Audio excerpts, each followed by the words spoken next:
My name is Adam Canal, and I am a collaborative composer. Join me in the search for a career in classical music.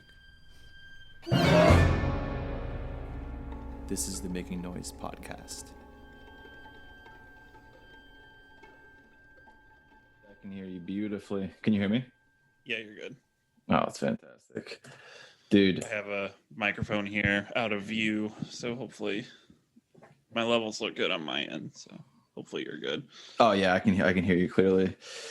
It's weird over here, man. I'm like in my office here. The walls are completely bare. So the sound, whenever I go back to the recordings of these, the sound is just reverberating like crazy from my voice. Yeah, totally. So I can try to keep my mic close to me so it's not too much. But you got that carpet behind you, it looks like. Oh yeah, it's a this is a closet, so this is a what you call it? Oh, a curtain. A curtain, yeah. Huh. Oh, dude, I can see the mallard lamp behind you. Yeah, dude. Yeah. That's the lamp. Oh my god. Yeah. I have like a fake halogen light. It's like an LED light, but it's like painted orange or whatever. So it's like this nice warm light. Uh-huh. But, yeah. That's awesome. Rocking. That's so crazy. My grandma would be psyched. Well, it's right there. I'm gonna have to point my mom to this portion of the episode. She'd like that a lot too. Yeah. Are you recording right now? Are we going? Yeah. I start recording from the beginning, just to kind of get it all started, but so that in case there's anything that, if we start going right away, it's like I want to be ready. But yeah, totally. But yeah, man. Do you have a certain time limit at all, or just kind of free balling it? Nothing. Yeah, it's fine. I don't have anything else. I just ended the semester. My last responsibility was on Friday. I'm just kind of hanging now, trying to decompress as much as I can, which actually means doing projects that I actually want to do now, more than anything else. But yeah. Yeah, it's usually how it is, man. By the end of the semester, it's like you could actually think about and focus on the things you really want to do. Yeah, there's a lot of stuff that I kind of had to put on the back burner for a little bit. Teaching this semester was a lot, and being like a student right now is a lot. So it's just like, man, when am I supposed to make art happen? Right. But it's fine. It's cool. Just doing it, How has that been during this time with like COVID and shit versus prior to that when it was normal?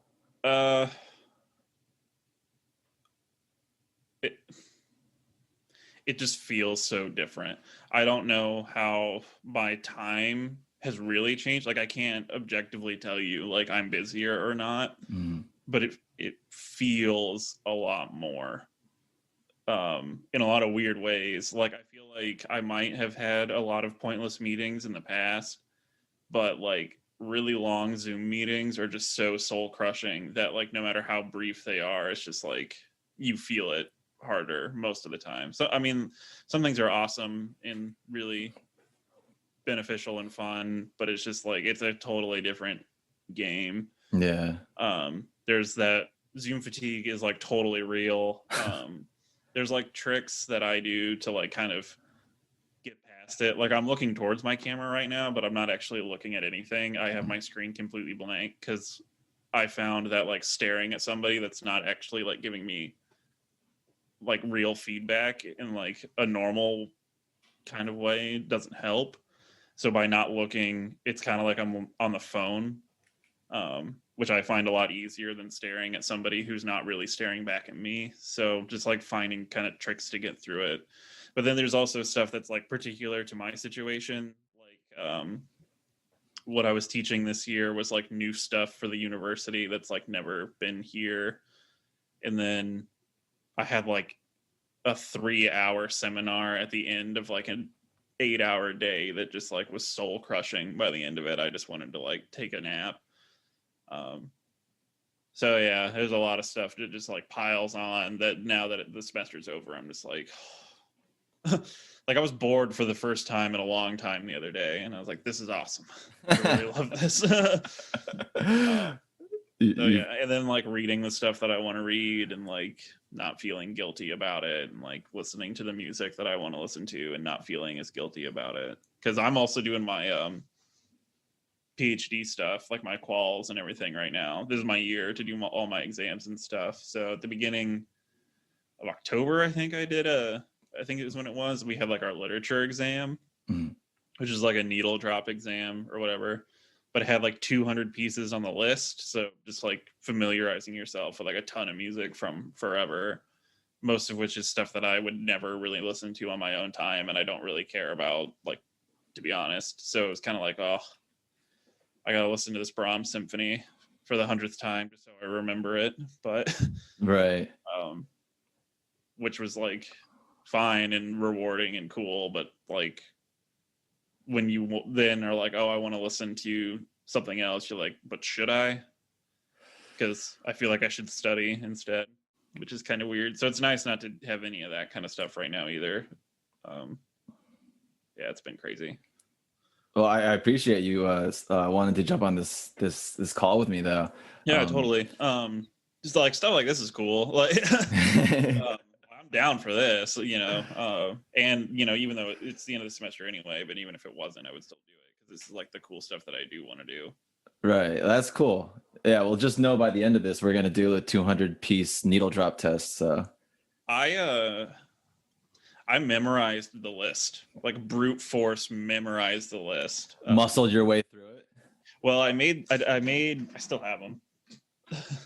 I made my note cards and I just, by like not even listening to the music, I just dropped so much stuff. Sorry.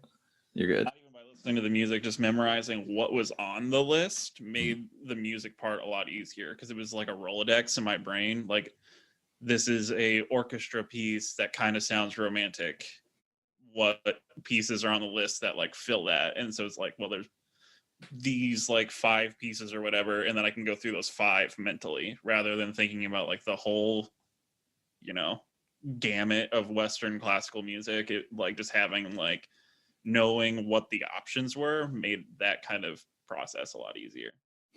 So did you sort of like chunk it in a way where you were like these are representative of romantic works, so then like you have this one chunk of romantic music, and then if you heard something that was remotely like romantic in some fashion, then you would like access that specific category?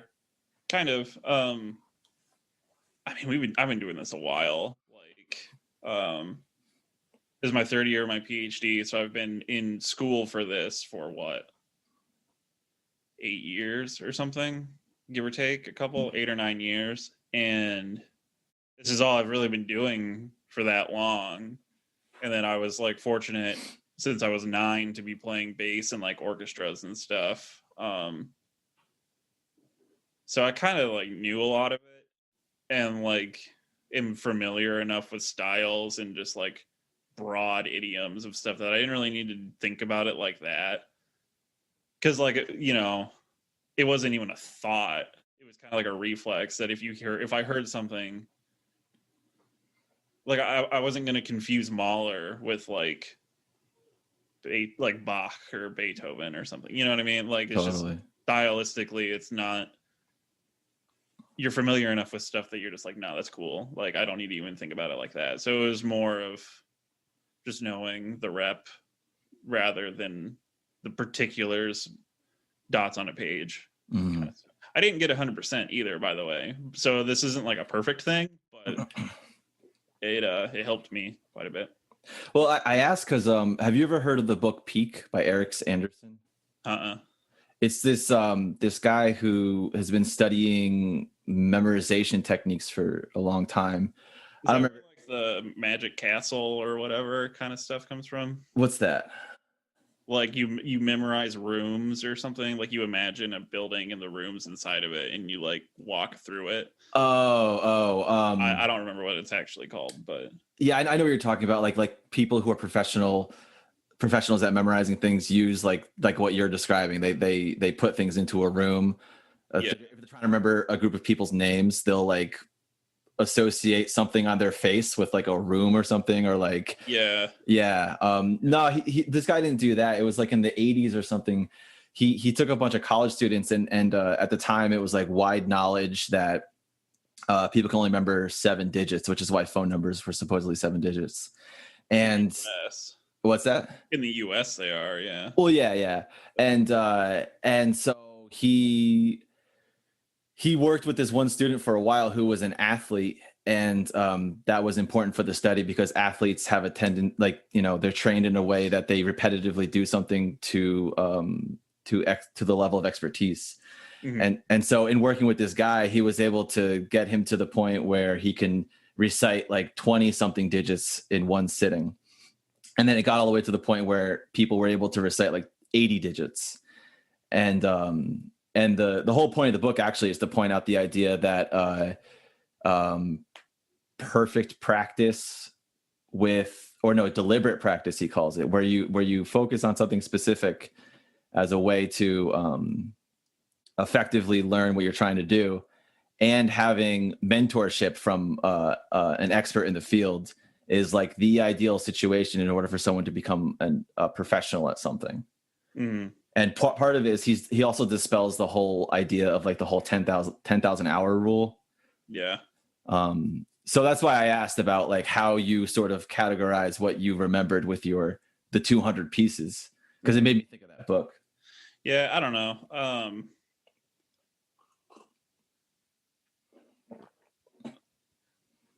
I can't help but wonder how much of it is just like past knowledge. Like Tchaikovsky's Fifth Symphony was on there, and I played that piece a couple times, but like I know that piece so well because I loved it. So like I really loved it when I was younger. So like I just know that piece by rote. I could probably sing through most of it.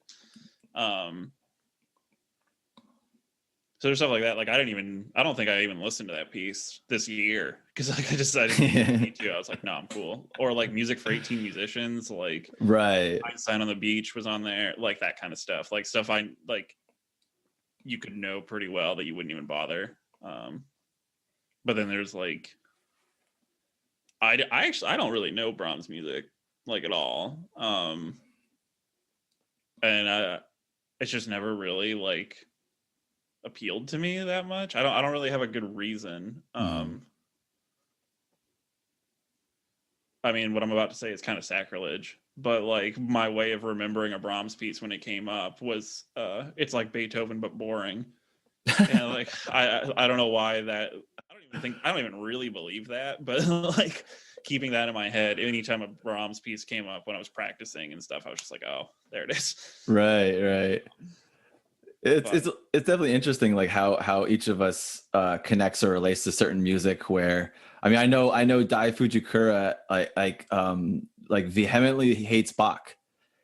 I don't understand that at all. Like I love Bach, you know, and that's totally fine. Like, you know, obviously anyone could like and dislike whatever they want, but it's like you said, it's like borderline sacrilege in certain ways, but yeah, it totally depends on who the person is you're talking to. Yeah, and I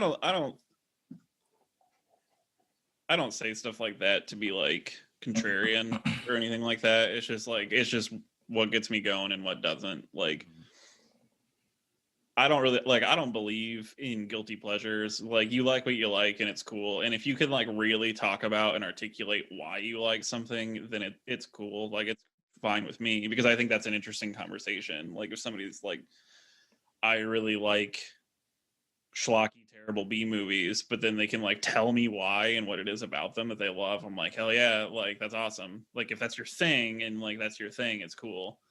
But I guess it's kind of the same both ways. Like if you just really don't like something and you can articulate to me why you don't, that's fine with me. I just don't have a good answer with Brahms because I just don't know enough. Right. Yeah. There's also the whole like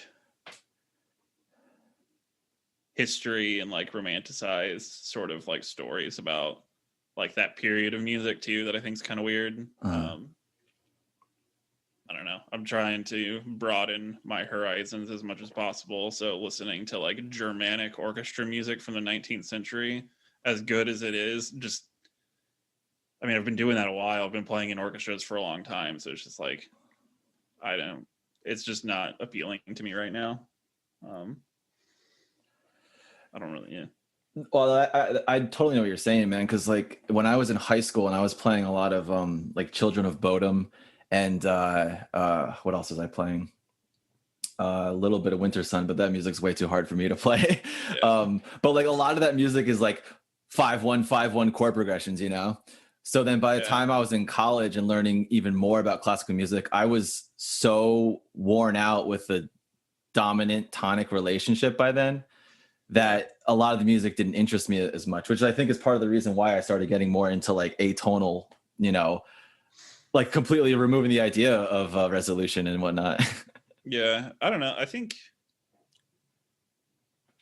what you're interested in and how it changes is interesting. Like you and I talked about like a lot that we both really like punk music and like especially like old school punk music. And like now I just like it's more nostalgia than actual like interest in the music for me at this point.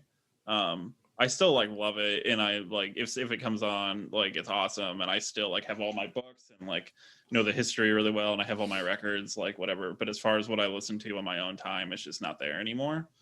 Not that there's anything wrong with that or whatever. It's just how you kind of like transform your interests over time. Like especially a lot of the music that I'm interested in now deals in like longer forms and like longer structures and stuff like that. So listening to like a pop tune that's only like 3 minutes long, I'm like, oh, that's it. Like, and that's not a quality judgment. It's just not what I'm used to hearing anymore. So when I hear like metal albums or something that have like these 10-minute long songs, that kind of gets me going a lot more than like brevity. Yeah, I don't know. I've always kind of just been interested in like, I hate using the word vibe, but like kind of the vibe of music, like the general aura kind of impression that music gives, which is what I like about like whole records of music rather than like individual songs. Like I listened to,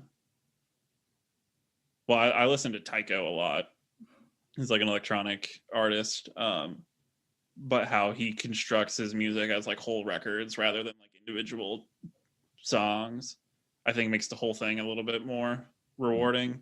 But even like, I don't know, I think about Rancid's Indestructible as like a whole thing, because I listened to it so much when I was younger that it's hard to like separate it. Like when I hear like Fall Back Down, I expect to hear Red Hot Moon right after it. You know what I mean? And if that continuity is not there, it kind of screws with my head a little bit.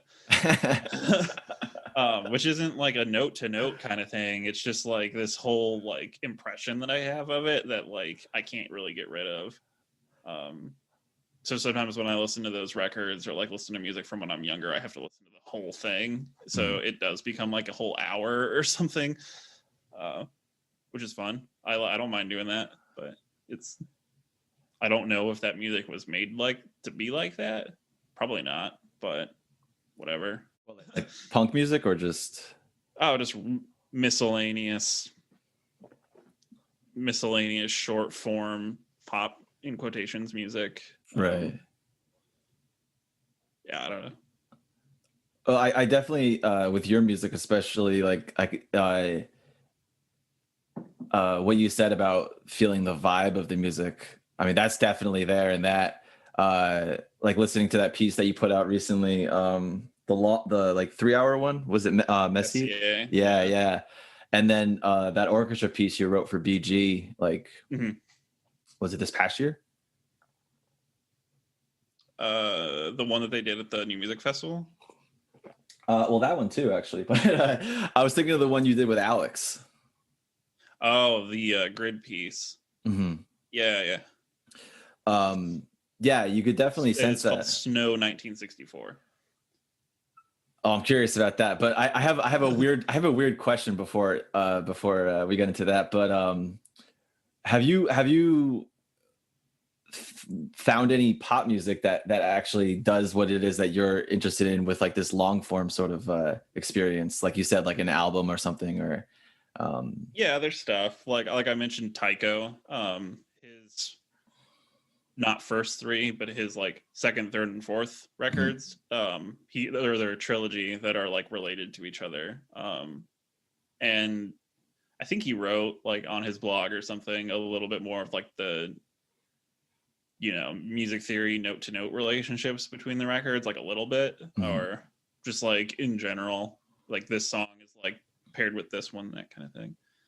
As a whole, I think they work really well though, like they flow super well. But then there's stuff like Flying Lotus's Cosmogramma is like a thing. Like that's one of my favorite. That was my number one record of the 2010s when I did like a end of the decade personal review. That was my number one record because it's just this thing. It's this beautiful whole piece of art. Or like To Pimp a Butterfly, Kendrick Lamar. I definitely think that's a long form piece. There's extractable bits like All Right and Blacker the Berry are like great little things to extract from there. But as a whole record, it's got this kind of like through line narrative, and it like really works in that kind of structure too. So yeah, there's stuff like that. I think honestly, I think it's a little few and far between in general, but it exists. Yeah, totally. Yeah, I often think of if we're talking about long form within pop music, it makes me think of like rock operas or something, or like what do you call it? Like a themed album or something like that. Yeah, like a concept album or something. Concept. Yeah, I mean, like American Idiot is like kind of the go-to like punk rock opera. Right. Yeah. Yeah. For better or worse, that basically is what that is. And I think it plays. Like I haven't listened to that record in a long time, but I think it works. Yeah. No. Totally. Totally.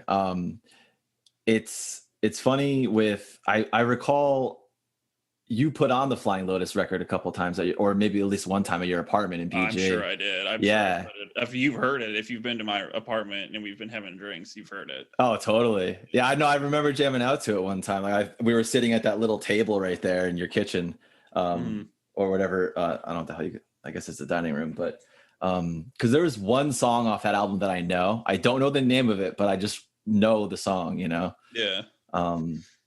And that song ended up coming on. God, I wish I could remember the name of it, but yeah, that from what I remember, that is a pretty cool album. Yeah, it's sick. I recommend that to anybody. It's like really, really interesting. It's production porn, man. Like it is such a clean and good sounding record, but it's like so artistically interesting. That's like a high watermark in electronic music for me, for sure. When did that come out? 2010 or 11. 2010, 11. So it like barely. I think it was 2010 because I think it barely made the cut for my albums of the decade. I considered it from like 2010 to 2019. Do you also rate like do you do it in a way where you're like just like your top 10, or do you go all the way down to like this was the worst album of the decade too? No, I don't. No.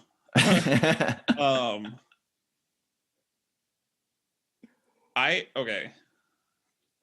I don't even think I could do worst records I've ever heard, or like worst music I've heard, because like if I really don't like something, that's it. Like it ends right there usually. Like if something really pisses me off and like I have to figure out what's wrong with it, I think that actually makes it better than things I'm just completely indifferent towards.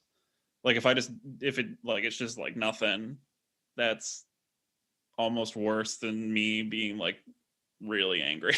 Because at least if I'm mad, like I'm learning something about myself, I'm like engaging with the material, I'm like thinking critically about like my opinions and why I have them about music. And if something then it's like, who cares? If nothing happens, there is no engagement. No, I just like sat me and my buddy Zach. I think you met Zach one time. He's got the beard and the long hair. Yeah. Him and I do like, well, we haven't done it in a long time, but we did for like 2 or 3 years a weekly record exchange, whereas like we'd just like send each other something to listen to. So when we were getting to the end of 2019, we were like, we should exchange a playlist. And so that's kind of where that came from, where I actually like sat down and thought about it. I didn't do any classical music in it because he's not really into that stuff. But I probably should have. That would have been fun. But the only reason I did it is because I had like a thing going on, you know? Yeah. Spin for Butterfly, I think, was my number 2. So I mentioned both of those records already. So yeah. Wait, which was your number 1? Was it the Flying Lotus? Cosmogramma, yeah. And then To Pimp a Butterfly by Kendrick Lamar was my number 2. Gotcha. I haven't heard that album, but it's art. You should definitely listen to it. I really like hip hop. Actually, Flying Lotus was one of the producers on To Pimp a Butterfly, so that's kind of probably another reason why I'm really into it. Oh, that's interesting. Yeah, but it's so damn good. It came out in like 2014 or 15, and like it punches even like thematically, politically, like what's going on, what's being talked about. It plays like it was so relevant then. It hits so hard right now, which I think is kind of interesting about a lot of music that I really liked in high school. Like I was listening to some Anti-Flag that I was really into when I was like 13, and I was like, man, we had no idea what was coming down the pipes when we were pissed off about George Bush. Was that the Terror State? Yeah, like Terror State, New Kind of Army was earlier. Bright Lights of America, I think, was like their last George Bush era record, but it was just like, man, what the hell? Yeah. But yeah, I think that's kind of weird listening back to that kind of stuff. Yeah, it's interesting even going back to like the 60s when a lot of political folk music was being written too, you know? Yeah. But it's funnier though to talk about things like Anti-Flag, because that's something that you and I have definitely spent a lot of time with in our youth. Yeah, it's funny. There's I haven't listened to like Agnostic Front in a really long time. Oh yeah. But I really remember the opening track on one of their records. I don't remember which one. Like the chorus is like "Fuck you, Giuliani," and I'm like, oh man, I need this in 2020 right now. Like it's happening right now. Yeah, but I think that was like 2001 or something when they put that out. So whenever he was mayor of New York City. Right. Yeah. Yeah, I think that was the early 2000s. Yeah, so that vibes. That's funny. But it's interesting with like politics, because when Trump got elected, there was like a lot of people posting on like Facebook and Twitter and stuff, and I don't really know how like seriously people were thinking about it, but like people saying, well, there's going to be a lot of good like punk music made now that Trump's elected, and it's like, well, it's not really where the zeitgeist is anymore. Oh, there's Ollie. There he is. There he is. Ollie, man. Making the cameo appearance. And he's leaving. That's it. That's that. that's as much as he needs. But yeah, like people talking about there's gonna be a lot of cool new political punk music and that kind of thing. Where it's like, well, punk music's not really in the zeitgeist anymore as far as like that kind of conversational cultural space as much as like hip hop is. There's a lot of good hip hop being made right now, so it's just interesting how that time has kind of changed. But like punk rock never went anywhere. Like there's totally a fourth wave of ska going on right now. It's just what is like big. Like I'll be damned if ska ever is as big as it was in the 90s. But right, yeah. It never went away. Yeah, there was a huge wave there with I mean even No Doubt was ska. Yeah, they're part of that third wave ska, like Rancid and all that stuff. Like that, all that kind of stuff ended in the early 2000s. Yeah. Well, I mean, it never ended, but like stopped being like up there, I guess, probably around 2004, which is when American Idiot came out. So maybe that's a transition point. Might be a marker. Yeah. I don't know. Somebody's written a book about it that I haven't read. So I have a few books, like 2 or 3 that are like pretty thick. I've glanced at. I've never actually read. Like it's like one is like I don't know, punk through the decades and stuff all the way to, you know, the 60s and whatnot. And then there's another one that's like it's like a collection of flyers and stuff, and like that's cool. Yeah. I got so into that stuff, especially when I was in high school. Because like when I was in high school, I was like in the punk scene, like whatever small one there was in my hometown. But stuff like reading stuff like American Hardcore or like Please Kill Me, like those kind of books. I was just like, this is my shit. Like, I still have all those books too. I'm still really into that kind of stuff. But yeah, I wonder how that stuff will be talked about in like our contemporary era. Lindsay Ellis is a YouTuber, does some really good like video essays. She had a good one about like protest music of the 2000s or something that talked a little bit about that. I only watched it one time. I need to revisit it, but there's going to be some pretty interesting perspectives on that, which is cool growing up. Like, I mean, I don't feel like an adult, so I always say stuff like, when I'm a big kid, I'm really excited to read the books about the music that we were into and like the pop music and like what it actually meant for culture when we were like teenagers and stuff. I was like a scene kid there for a little bit and like was friends with all like the pop emo late aughts scene, so that was pretty fun. There's some pretty bad photos of bad haircuts and purple pants and that kind of thing, so I look forward to revisiting that in 50 years. But that's the same as it is, like it's been like that's the cycle, you know. But it's interesting that we can look at like protest music of the 60s with a real critical eye from the retrospective, which one day we will be able to do with this stuff. It's sort of interesting to think about too, because we're more or less the first well, maybe Gen Z, I guess, but like we're the first generation that our childhood was almost documented in social media in a way, you know? And like we have a lot more evidence of like photographs and recordings and whatnot. And I wonder what that's going to be like. I mean, I don't know how it'll affect. I don't know. I have a book that I haven't read yet called, what's it called? On photography and social media. It's called The Social Photograph. That I bet it talks a little bit about that, and that's recently published, but I can't speak for it yet. But there's also like it's you are well, you're a millennial, right? Yeah. I am. Like we're millennials. So it's like our childhood was still in like the analog world, you know?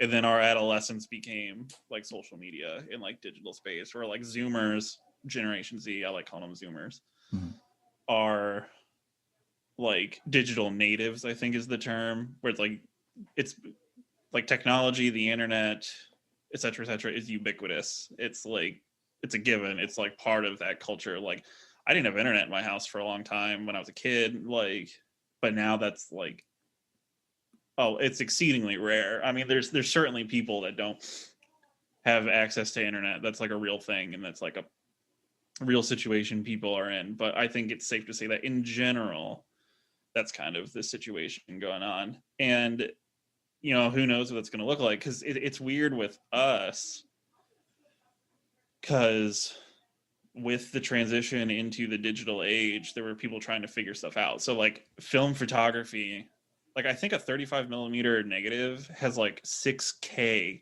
of resolution potential. But then in like the early 2000s, everybody started buying those like shitty low megapixel, like cheap digital cameras. So like all the pictures from them are just garbage. Yeah. And now there's like real, like my phone has a better camera than like anything that was made commercially in that same time. So it's like high quality photos are like everywhere now. So I think that's like an interesting commercial part of that art form, which I guess is kind of similar with music, because now there's stuff like Well, I mean, first there was MySpace, but now there's stuff like Bandcamp where anybody can upload whatever you want. And there's spaces like Reddit where everybody can share whatever they want. So there's just like so much stuff, which I think is really cool because there's little communities for everything. Like if you're super into drone music, there's a ton of people that are into drone music. You just got to find them on the internet. Or like, you know, like a lot of the classical music that I'm interested in, like, has really strong internet communities. There's like people that are doing it in real life and stuff too, but it's like great being able to connect online. Like pianist Dante Boone just played some of my piano music in Amsterdam on Friday, but like I was there on Facebook watching it. So that's like one of the kind of gifts about it, I think. That's what I think is pretty cool. Yeah, Can I refill my coffee really fast? Go do it, yeah.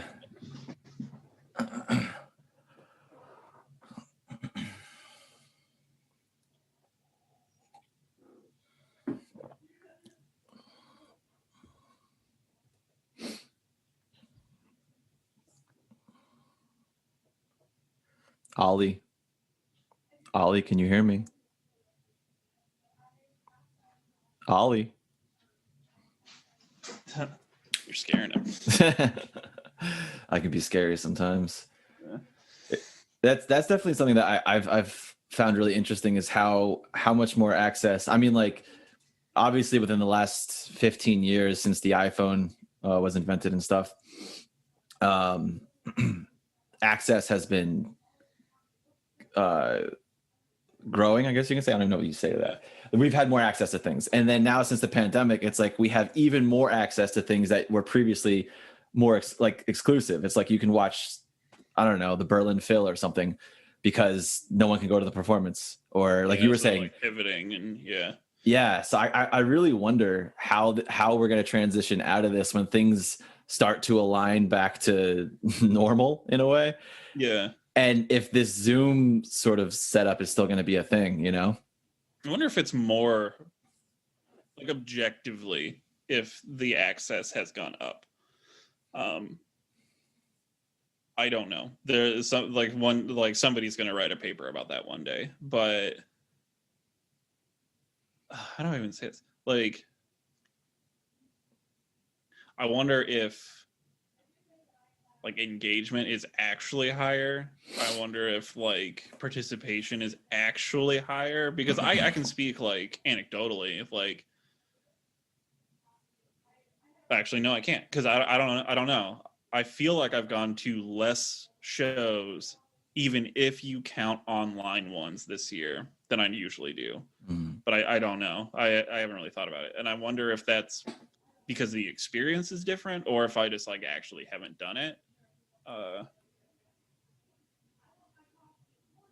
Yeah, I don't know. It's different, that's for sure. Like the landscape is completely different, and it's gonna be like for the foreseeable future. Like maybe next year it will be able to kind of look back in retrospect a little bit, but how it feels right now, I personally feel a lot less engaged with like music concertizing, that kind of thing. The music making is still happening, obviously, and like I'm still writing and like recording when I can and playing shows outside, like spread out and that kind of thing, because I live in Texas and it's beautiful all year round, or boiling lava hot. So like you can do that kind of thing at least a little bit, which to me makes them all feel more valuable, like easily more valuable. Like I care about those experiences a lot more, but I don't know if I feel or can objectively say that it's easier to access that either mentally or like actually by watching or whatever, which is interesting to think about. I might have to like really sit down and think about it. I like that you went deeper with that, especially like with the fact that we have the literal access to it, meaning that it's there and we can go to it if we want to. But then when we are there, like how engaged are we during it, you know? And I mean, I know like for me, there's been a bunch of instances with like all these, performances on Zoom or what have you, where I'm like, oh, I'm definitely going to go to this. And then that day comes, or I'm definitely going to watch it on my laptop. I should say, I'm not going anywhere. Yeah. But that day comes, and then it's like, I didn't get something done that day that I wanted to do. And then I'm like, oh shit, that performance is happening in like 20 minutes. And it's like, I need to do this thing instead. I'm not going to go to the performance. It feels a little fleeting sometimes. Yeah. And it feels a little fleeting. It feels a little easier to forget. Mm-hmm. Like my memory is just not as good. My brain feels like mush this year, like, which I'm sure like a ton of folks can empathize with, but like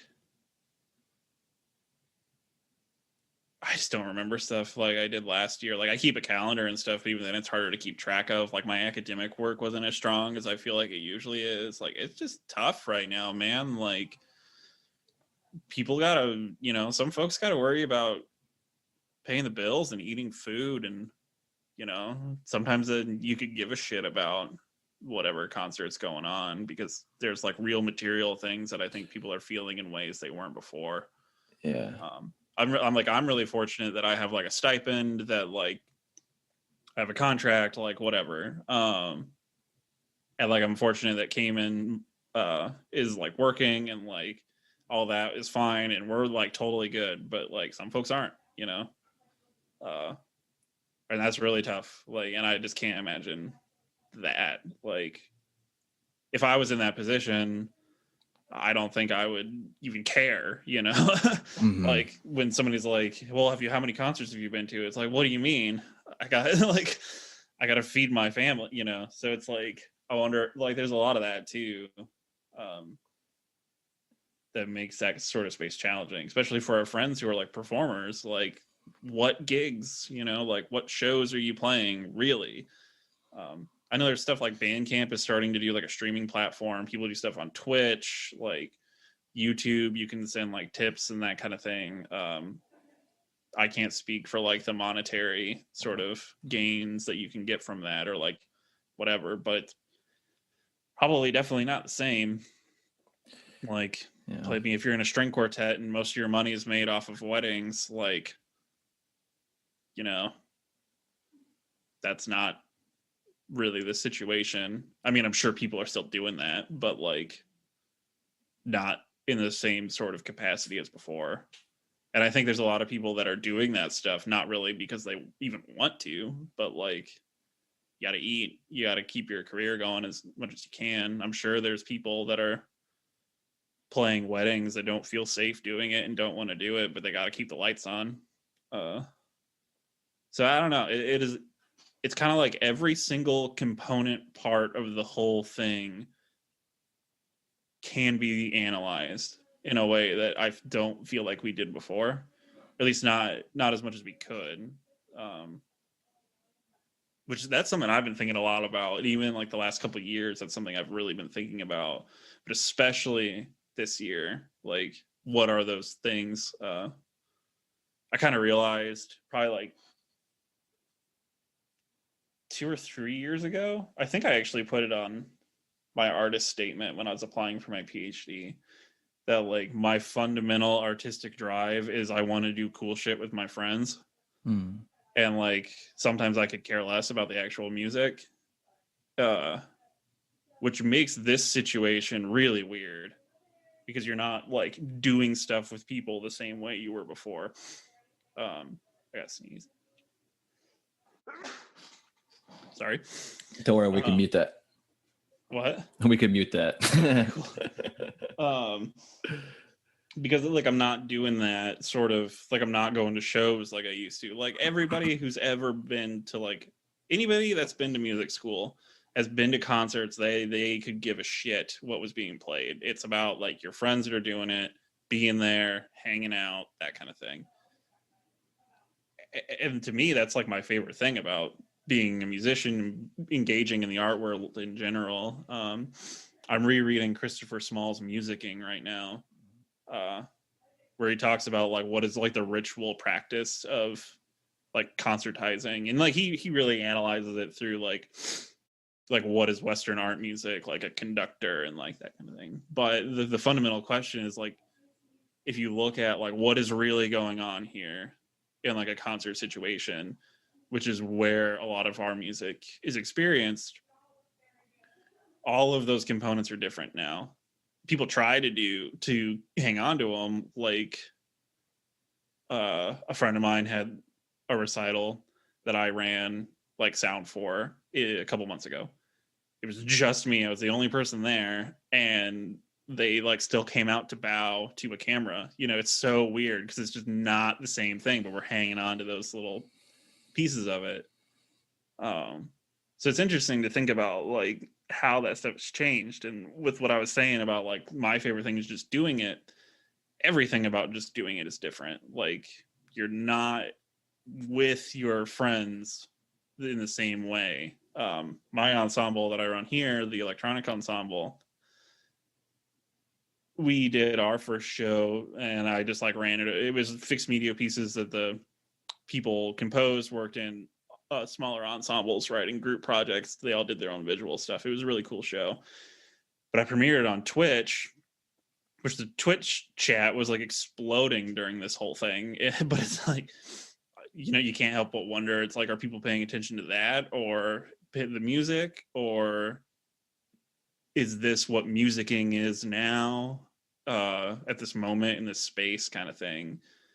Which on the one hand I think is kind of cool. Like that's a new world to explore, and that's a new thing to really think about.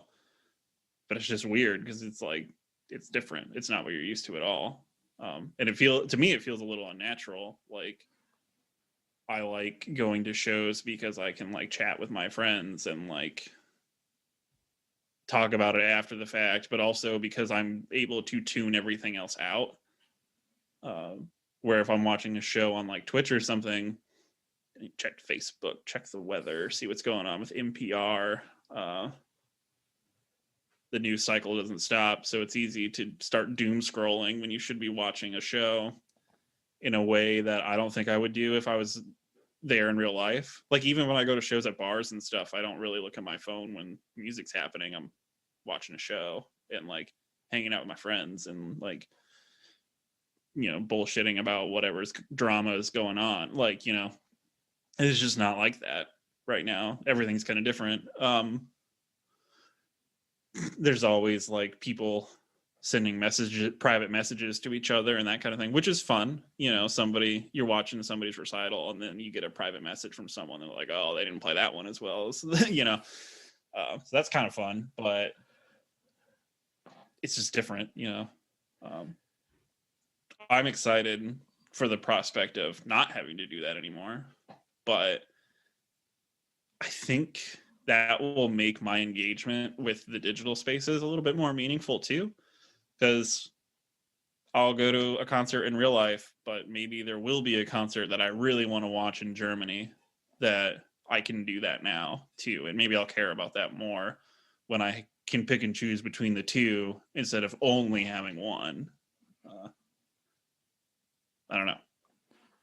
I like that a lot, what you just said about how, you know, when things start to transition or whatever, and we kind of move back into our normal lives, I guess, how that can affect also your experience in the digital world of concerts that might be happening elsewhere, and or your engagement of it at least. I mean, a lot of what you said totally resonates, and I think a lot of people are experiencing it as well, where like, I mean, I'm not in school right now, but I do go to Zoom webinars and stuff like that. Yeah. And I'll be listening to the person who's lecturing or something, and then there's like this whole chat going on, and I'm like, should I be involved with this chat, or like how much, like I'm here for the lecture, like, you know? Yeah. So it's there's that level of distraction, and like in school, like when I like during college and stuff, I would always purposely try to sit in the front of the room in class because I'd be so distracted if I sat in the back of the room with everyone sitting in front of me, you know? Yeah. So I had to remove that barrier, and like that's almost having the chat going on is in a way, I guess. I mean, it depends, you know. It's not the same thing, but how have you? Because you said that your relationship with music is based around what you want to do with your friends. Like you're more interested, you're sometimes more interested in that. So like, how have you been either doing that or handling the lack thereof? Well, one thing that I think is really cool about all this is seeing people just try to do stuff, like, because people really care, you know, like this is our lives. Like this is like I really give a shit about this, and like a lot of people do. So like seeing people adapt and try things and just see what they can do is part of that experience. Like I was supposed to do a bunch of stuff this summer. Most of it all got canceled. But there was some stuff that pivoted and we like tried new things. Like I did the composers conference. I was a Fromm Foundation fellow with them, and that was supposed to be in real life in Boston at Brandeis. I'm pretty sure it's at Brandeis. I hope I just didn't make myself look like an idiot. But that pivoted to online. It was supposed to be in real life. Now it was online. And my original project was I was working on like a chamber orchestra piece for like the ensemble that was there, which they were like, okay, so now what we're going to do is we're going to pair individual composers with individual performers. And like, you're going to write a solo for them. We're going to do a digital concert, but then we're also going to play like concerts of your previously recorded music. We're going to have these like online guest lectures. We're going to have these online master classes. We're going to like be meeting quite a bit. And by the end of it, like I'm really good friends with Jack. Was on here like last week with his ensemble.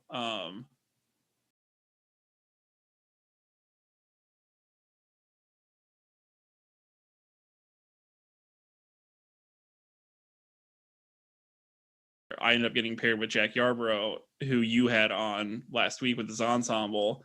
And I wrote a solo for him. Turns out we actually know a lot of the same people and we're interested in the same music. Like, and we're like friends now. Like we talk, I was talking to him this morning. And I don't think that would have happened the same way if that was in person. I think if I just wrote like an orchestra piece, you know, it wouldn't have that same kind of personal encounter as him and I working one-on-one on a collaborative piece and just like talking and like being friends, and like now we're still friends or whatever. So that kind of transition ended up being this really beautiful, awesome thing. And then people just tried to do stuff. Like I did the pocket opera workshop with Rhymes with Opera this summer, where I wrote like a short art song and electronics piece for one of the folks that perform with them regularly. So like stuff like that, just people trying to do things and like trying to engage and like saying that it matters, and like having that kind of affirmation that like, yeah, this matters, so we're going to do something about it, and we're going to like try to experience it. We're going to try to make stuff happen, which is the same with Alex with that orchestra piece I wrote for the BG Philharmonia. Like that's just trying to make stuff happen, you know. I had a Piece of Mind played by the Rhett Frem ensemble, I think is how you say it. They're based out of the UK. But that's a small world because the dude that's the artistic director of it lived in my building when I was in Norway. Like we knew each other, like we met each other like 6 years ago, but like now because of like they did isolation pieces where like every performer was in a different room and like put the recordings together, and I have a lot of music that works really well for that. So that ended up being like a way of doing that. And I think just people trying, you know, and then I quote unquote direct the free improv ensemble here at UNT. It's like a student ran organization, but we play outside on Fridays, spread out, like whatever, playing like either graphic pieces, text pieces, or just like jamming. And that I really care about that time, you know, because that's like my only real time to play with other people in real life. But then there's stuff like the ensemble, the electronics ensemble that I run here, like just trying to figure out how can we do this in a digital space, how can we make art together in that kind of way. And then yeah, like a little bit of the shows, but like there's so many good records got put out this year. Like I've been just on Bandcamp all the time listening to music. Like even though like I was talking about studying for my thing earlier, Like I still listen to more music than I probably ever did, even like passively, just because there's so much stuff out there that I can try to find, and like I really care about finding it more than I probably did before, or at least actively. So yeah, I mean, I think there's plenty of ways. I think everybody, at least a little, I don't know, people talked about it on social media all the time, but I feel like a lot of folks reconnected with people at the beginning of this whole thing a little bit more. I think that probably helped, just like engagement however you really can, you know. Like I definitely feel closer with Cayman because we like are trapped in an apartment together.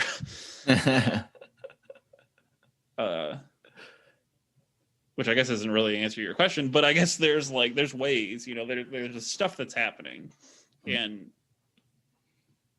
when you really care about something, you're going to try to find ways to make it work at least a little bit, you know. That's true. I think that's important too for a lot of people to kind of like during this time, figuring out how you can do whatever it is that you want to do. I mean, that like I've said it before on here, but that's part of why I started this podcast, is because it's like you were saying, there's a way this to. This was a COVID project, wasn't it? More or less. I mean, it was. Yeah. It was like, oh, I'm having trouble. You know, I'm struggling like other people trying to figure out what the hell I'm doing with my life. So like, yeah, let me talk to my friends and see what they're doing. You know? Yeah, totally. Yeah, I feel like a ton of people have COVID projects. I wrote a book of piano preludes, and this guy hit me up on Reddit, and his name's Richard P. John, and we just like started talking, and I was like, he's a pianist and he's a composer, his music's really good, but he hit me up and he was like, hey, I like your stuff, like, can we just like talk? And I was like, yeah, here's my music that I'm working on right now, are you interested in playing him? And he was like, yeah, and he recorded all of them, and I tried sending them to a couple record labels just to like demo, see what they thought, and a lot of them got back to me and they were like, hey man, we're swamped because so many people are doing things right now, like even if we put this out, it wouldn't be for like 2 or 3 years. Right. Like, yeah, like there's a lot of COVID projects right now, there's a lot of just people trying to do stuff, you know. Like there was that article that came out early in the year that was like, I'm not making original art right now, or something like that. That I think was on I Care If You Listen. I think I recall that. Yeah, and like I'm not dogging on that because I think that article was super important, because I feel like a lot of people feel pressure to do stuff right now too. To kind of talk about the other side of it, I feel like people think they need to be doing stuff. Like there was a time at the beginning of this whole thing where folks were like, this is going to be like an artist residency in my house or something. And it's like, it's not. It's a global pandemic. Like, you know, it's not a artist retreat. Like, you know, this is unprecedented and like awful. So you don't have to do that. If like, especially if you don't feel like you need to or should or can't or whatever. But that's just not me. That's like not what I do. Like if I wasn't doing this, I'd be really bored. Like even if like my stuff sucks, like I'm not saying anything about quality of anything I've ever done, but just like trying to do it, even just to occupy time, is just kind of what keeps me going. Like, but that's just me. You know, so at the same time, with everybody doing COVID projects and like people trying to make stuff happen, there is that other side where it's like some people just can't.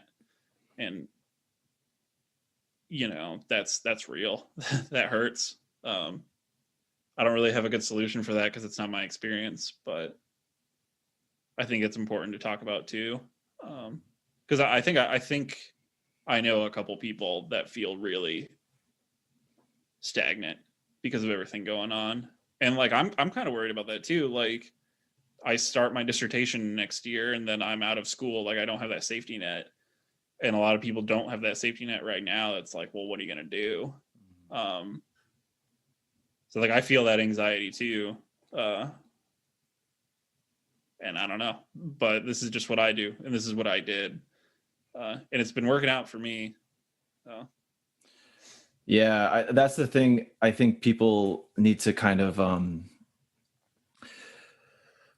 through all this is like everyone has their own coping mechanisms that they use or that they need to use in order to handle certain situations, especially something like this that's so unprecedented.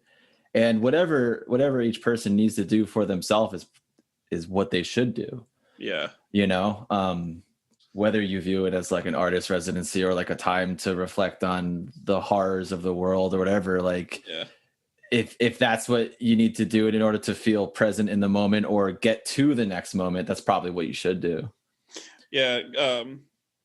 I might misquote this, but one of the professors at UNT, Kirsten Broberg, gave a presentation about how when everything kind of came to a screeching halt, she found herself not working on anything. Like all of her projects got put off for like a year at least, you know, or whatever. Real quick, what is her field? Kirsten Broberg, she's a composer. Okay. Music's really good. Check her out. Check out UNT stuff. But she gave a presentation about kind of reflecting on like identity and like who she is as an artist and like a person, because she found all of her projects came to like a halt and she didn't really have anything to work on with like urgency. I think she said it was the first time that had happened in like 15 years or something. So she was able to like heavy. really reflect on her work and like reflect on what matters to her as an artist and that kind of thing. You know, that's not productive in the sense of creating content, but that's incredibly productive in terms of the content you're going to make later. Mm-hmm. Like, and that's really important. Like, even if you're not writing, but you're like thinking about it, they think that's that's good. That's productive in the long run. Because you're learning about yourself and how you work and that kind of thing. That's one of the things, honestly, I think that has been a for me, especially like a lot of reflection this past year. Because you started your like website, your collaborative composer kind of ethos statement, like that stuff. Yeah. Yeah, I can't write shit unless the performer is like, like, I rely heavily on the performer's input and everything with stuff like that, and that's why I sort of realized I was like, yeah, I need to put it out there that I'm like, what I do is a collaboration of can you do this? What does it sound like? How does it work? Where's your limits? You know, but how often, like, because you were just mentioning Catherine, is that her name? Kirsten, sorry. Kirsten Broberg. Yeah. Kirsten Broberg. She had this huge sort of moment this past year with her. That's crazy that for 15 years she's been so active, and then all of a sudden it's like it might not have been 15 years, but yeah, it was like a while. yeah, just that alone. I mean, like that definitely necessitates that sort of reflection, I think, in order to continue moving forward. But how often do you find yourself in these days with being self-reflective, or are you not at all? How often am I self-reflective? Yeah, to the extent where like you're going as far as Kirsten did with like, what is my artistic purpose, or what am I trying to accomplish? I think about that all the time. Because I feel like I've only just in the last couple of years started to really be able to grasp it. So I think about that all the time, but the kind of big thing is what we were talking about earlier, just like engaging and doing it and like participating, and like it's kind of a radical naivety about like creating and like doing and acting and like having that kind of affirmation. There's an Idols record came out a couple years ago. You would like Idols. You should listen to them. Just Idols? Yeah. Their record is called Joy as an Act of Resistance. And like just that title resonates with me a lot, like, because that's just kind of how I feel working and like writing. I don't even like using the word working, because it doesn't, like, sometimes it's laborious, yeah, but it's like, this is my jam. This is just what I like to do. Like this is how I like to spend my time, you know. Thinking about it, reading it, writing it, like whatever. Like that's just kind of what gets me going. Maybe one day that'll change, and maybe one day I'll find everything just kind of stops. But right now, that's not where I'm at. Again, that says nothing of quality. Everything I wrote this year might be complete shit, but like it, it feels good to be doing it, and like that's doing it is what I care about a lot more. I'm working right now. I've been working on this like series of pieces that I call grid pieces. That orchestra piece that we've referenced like 3 times as part of. But I was talking to Anton Boyer on the phone a couple days ago. He's a composer, like kind of like the patriarch, I guess is the best way of saying it, of the Von Leweisser collective, although he might not like hearing me say that. I don't know. But we were talking about just like writing and stuff, and he was like, you should write one of these grid pieces a day for a year. So I've been doing that. I wrote one this morning. It might not be good, but like doing it, like engaging with it, participating in it.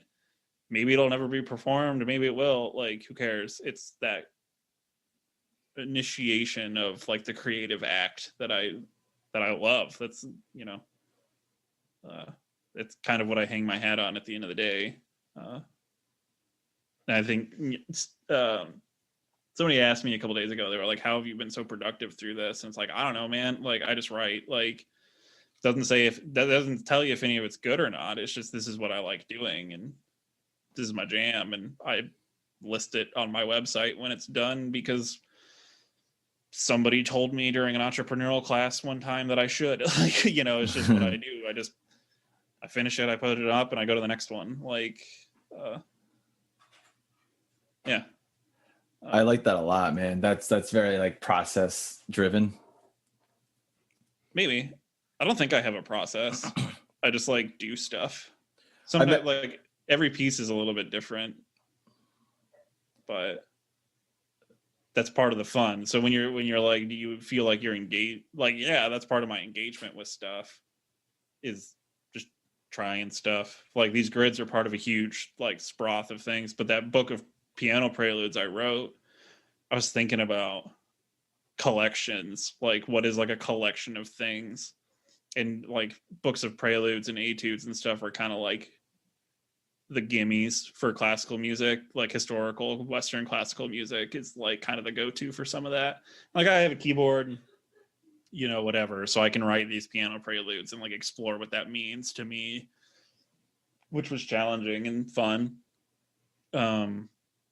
I had conversations with a friend of mine about writing a Woodwind Quintet, which, no offense to any woodwind players out there, but I think the Woodwind Quintet is one of the most collegiate and lame sounding ensembles.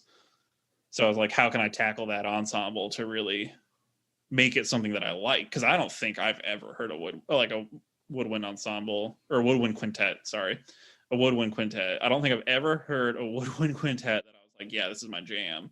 So I wanted to make one that I really liked, which was really hard, but it was really fun. So you did write the piece, though? I did. It's been performed. Yeah, the recording's we're gonna do a studio recording in January.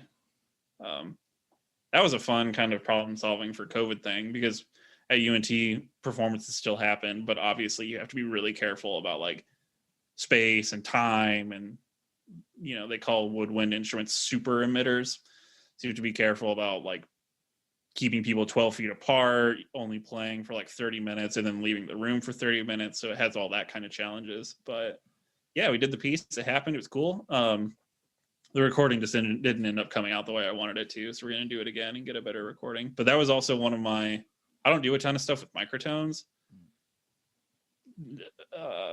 At least like quarter tones specifically. And so I wanted to do that too. So I kind of did 2 things at the same time with that piece. Was this a grid piece as well? No, that was an explicitly notated piece. Yeah, that was a lot more like traditionally performed, written kind of thing. But that's that reflection in creation kind of thing. Like, I've never written a woodwind quintet. I don't really like woodwind quintets in general. I think the oboe and bassoon are the hardest two instruments for me to write for, and they're both in that ensemble. And, you know, I kind of suck at using quarter tones in my music, but I like them. So how can I make a thing that does all of that I like? Is that kind of reflective space. And then like trying stuff like that rhymes with opera thing I was talking about earlier. I wrote a piece for voice and tape, which I had never done that before. Tape, it was a fixed media thing, but I'd never done that before, so that was like a fun little challenge. Yeah, that kind of just thinking about stuff. I wrote that a bass flute piece for Natalie Magana, who was on your podcast also, and I wanted to like really stretch out what I thought was like melodic continuity. So that piece is like really most of my music is really sparse, but that piece is like a little tune that's just like extracted apart and whatever. And that was kind of that challenge for that piece, just something I was thinking about at the time. I like the idea of, for me, I know a lot of the more interesting challenges I find that I'm excited to tackle are the ones like you said about the Woodwind Quintet, where it's like, how do I write this not in the typical way and handle it where it's like something that I am satisfied with? Yeah, I think I would challenge the word typical there, because I don't think about that with my music. Like when I'm writing, I don't think about like, is this typical? Is this new? I mostly think about, do I like it? Like I don't,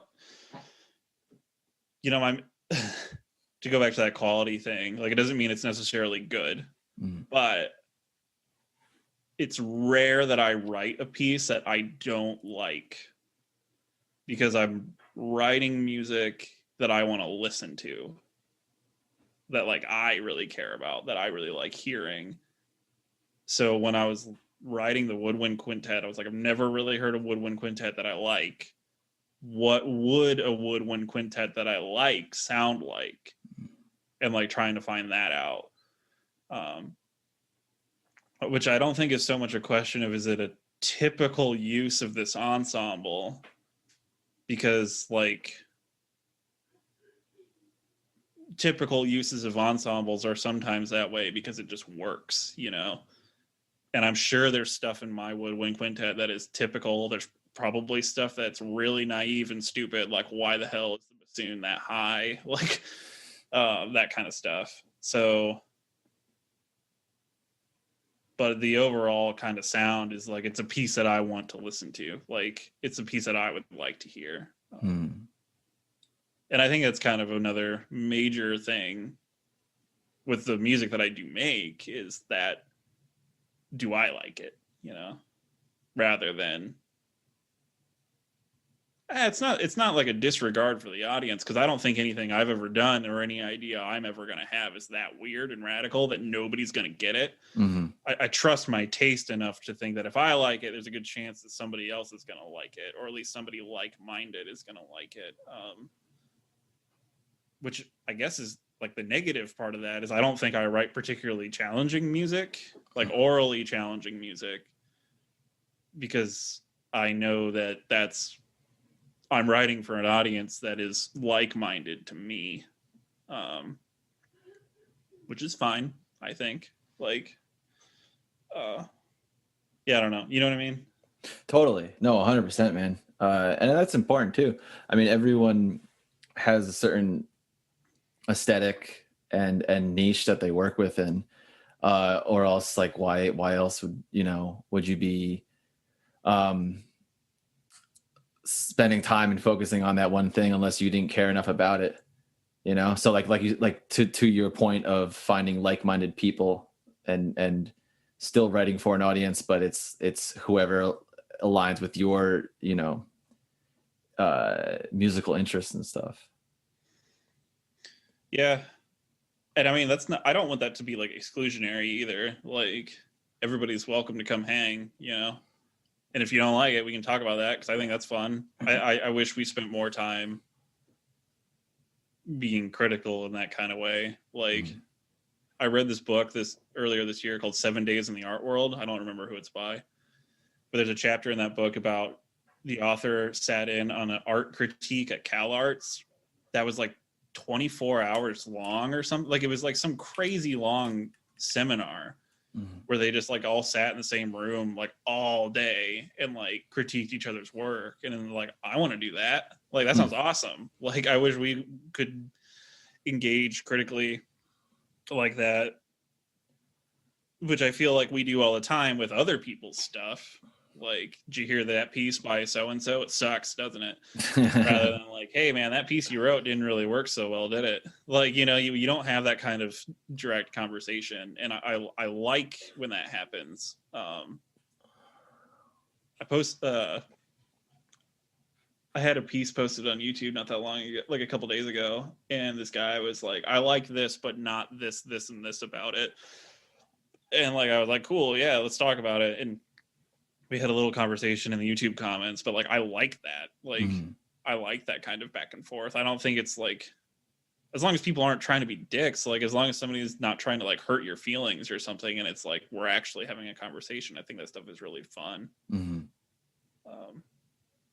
don't remember how I got there. What were we talking about? Oh, so many things. Yeah, I like that too. I like when people, I like asking questions, and I like being asked questions that I really don't know a lot about. Like, I like if someone asks me something about a topic that I'm unfamiliar with, I like it because then it makes me have to think about, well, what do I think about that thing with my limited knowledge? That doesn't mean that I'm right or that I'm wrong, but it just like it engages the critical thinking and Yeah. you know, and I always appreciate that. You know, like I said, asking and being asked those questions. Yeah. Oh shit, what was I gonna say? I can't remember. The other thing about it too is I think you and your opinions are not necessarily the same thing.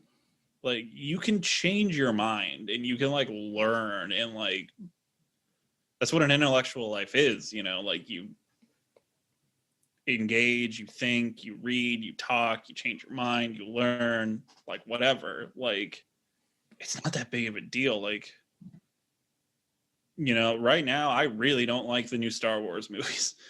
But like in 10 years, maybe I'll look back on them and be like, actually, you know, like they're not that bad. And that's okay. Like, that's fine.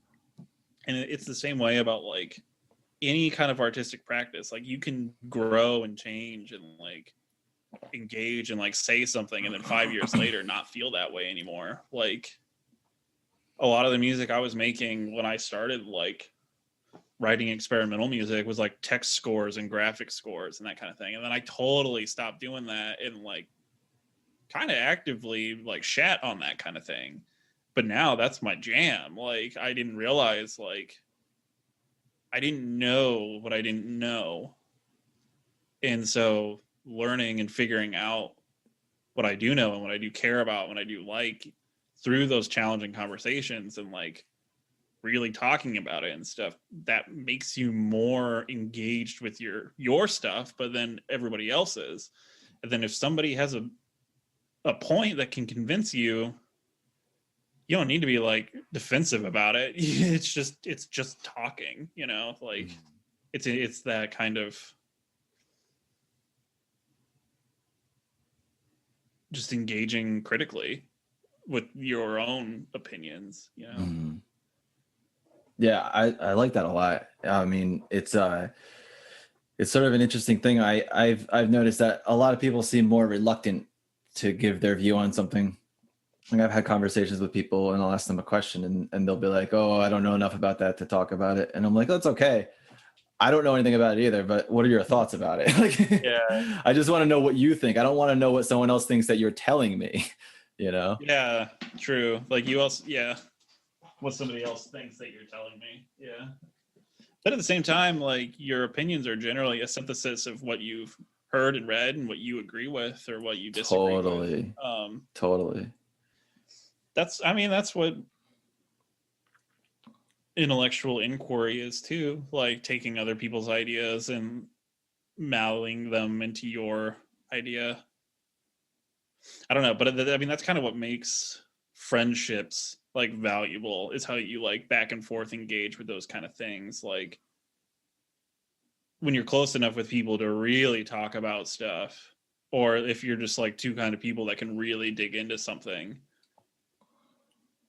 you know, you might not, nobody's going to win, whatever that means. Nobody's going to like, it's not like you're trying to beat somebody. It's that you're trying to just engage in that space of like thought and inquiry, but also like affirmation of like, yeah, we care about this enough to talk about it, and like we care about each other enough to at least listen. Which I think that kind of stuff is valuable. I think there's folks that don't want to do that. There's plenty. Everybody knows somebody that doesn't want to hear other opinions, but I don't know. I think it's kind of boring. I think that's true. I do think also that there's an amount of people don't want to be wrong. They also don't want to say the wrong thing. Yeah, and I think it's true about everybody. Like, I don't want to be wrong either. Like, and I don't want to say the wrong thing either. I'm trying to be very thoughtful with this conversation right now, because like people are going to listen to this. Like, it's not just you and I on the phone, Adam. And I don't want to be wrong, but like my mindset's different because of that, you know. But that's not the same thing as being like an asshole about it. I don't think it's the same thing at all. I think like, especially in 2020, like there's just like so much of that going on, like people just doubling down on it, and like I've like to the point that it's almost surprising when people are like, oh no, you're right. Like, you know what I mean? Like that, like sometimes that's like, oh, I didn't expect you to actually end up agreeing with me at the end of this conversation. Like, why is that weird? Like, why is it weird that people can come to terms like that? It shouldn't be. What do you mean exactly? Cool with that, you know? What do you mean come to terms with what, like agreeing with someone? Yeah, like there's definitely I have found myself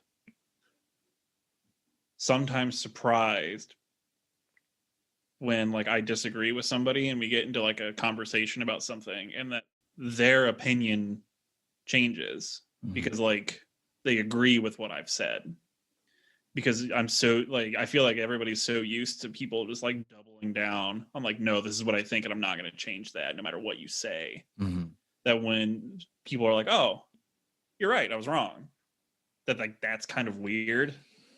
And like, even like, you know, I don't want to get like super political with this conversation, but like stuff going on with like the election right now, like there's just factual things that people are just like doubling down on being incorrect. And like, it's not like,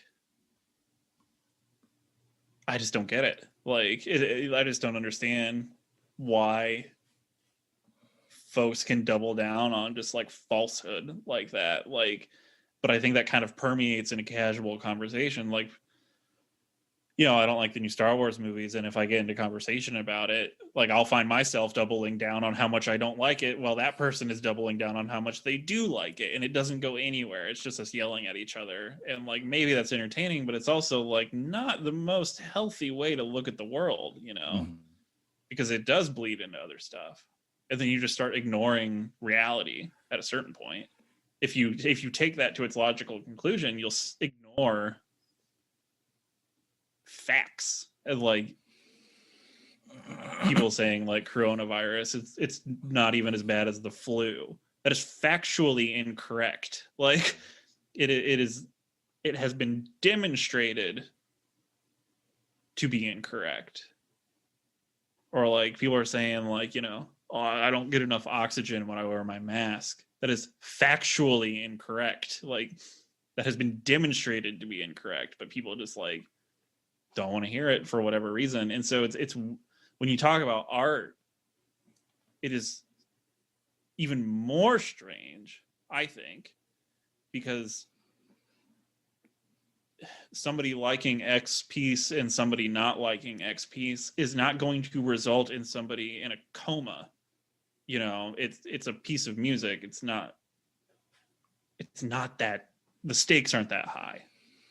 And when you open up to the possibility that like you might be wrong, or like somebody else might be more correct, I think you open yourself up to that kind of engagement with more meaningful spaces too. Mm-hmm. Like, because when the stakes are low and you're coming to fight, I just think that's an unproductive way to look at the world, you know? Yeah, I think part of that too, all really well said, by the way. But I think a part of that too is also how the person is coming to that conversation. Like, are they coming with the intent of educating or being educated, or like trying to discuss, like, or neither, like, you know, because that matters. And I think that's a lot of where resistance can come from is when you hear someone saying something that you already disagree with. So then all of a sudden you're like, oh, well, let me tell you about this, you know? Yeah. There's this book that I've mentioned a bunch of times on here, but I will never stop mentioning it because I think it's important, called The Righteous Mind: Why Good People Are Divided by Politics and Religion. Mm-hmm. And it's by this psychologist named Jonathan Haidt. And it's a really, really interesting read. And he goes into kind of what we're talking about right now, where why people dig their heels into the sand about something, even when they're wrong. And I forget what he calls it. Moral. Shit, I can't remember. Well, here I'll paint one of the scenarios that he gives because it's an interesting one. He says he gives this made up story about a brother and a sister who travel to some mountain range in, like, I don't know, somewhere in Europe, and it's just the two of them, and they go camping, and they care a lot about each other, so they decide they want to have sex because it will strengthen their love and relationship for one another. She can't get pregnant because she's on birth control, or just maybe physically can't get pregnant. He can't impregnate her because, I don't know, his swimmers don't work. They have sex, and then that's it. They never do it again, and no one ever finds out about it. Mm-hmm. Is that wrong? Mm-hmm. And the idea here is like putting people in a position where it's like, what do you think about this? Is this wrong? And he's sort of painting the picture that, you know, the majority of the reasons why someone would say why it's wrong are kind of taken away. But a lot of people still will say, well, I don't know why. It's wrong to me. I believe it's wrong. Mm-hmm. I'm not making a statement, by the way, whether I think it's right or wrong or anything. Yeah. I'm just explaining the scenario. What does he call that? But anyways, basically he's painting the picture that even when people are wrong, they still deny that they're wrong. They still will stand. I'm having trouble saying this. They will hold their stance in their position. Does that make sense? Yeah, I get what you're saying. In any case, very interesting read. And one of the things he explains too, when it comes to like having discussions and conversations, is we react emotionally and then go through moral reasoning to reinforce our reaction. Yeah. So like if you said, like, I don't know, COVID is worse than the flu, and I'm like, no, it's not. And then you're like, well, why? And I'm like, well, because, and then I try to reason my way through my response. Yeah. You know, so it's like backtracking in a way.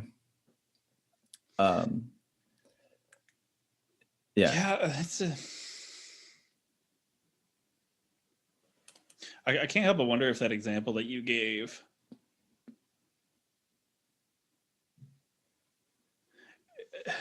think it's challenging with that kind of stuff because it's so abstract, which I think is partially what happens with like gigantic existential crises.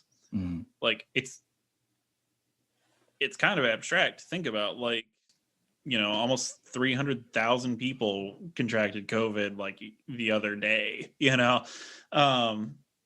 It's hard to reason that in your head.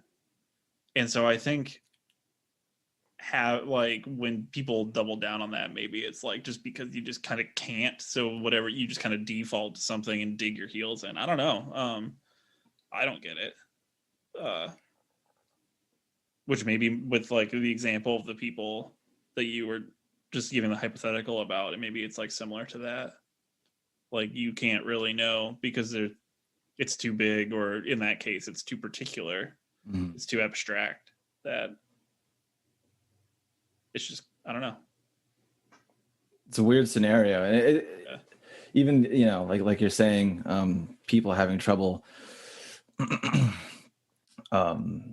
separating themselves or their ideals or beliefs with what is actually the case, you know, even statistically speaking. Yeah, I don't know the book well enough, but I do think that he explains these things quite thoroughly and goes through this whole process of talking about the history of philosophy and how one philosophy informed another, which then led to another. And then at some point he says, anyone who believes in truth would not look to a philosopher to find truth, or something like that. Yeah. I was like, oh, that's a profound statement. Yeah. There's interesting stuff. When you like, thinking about truth is tough. Like,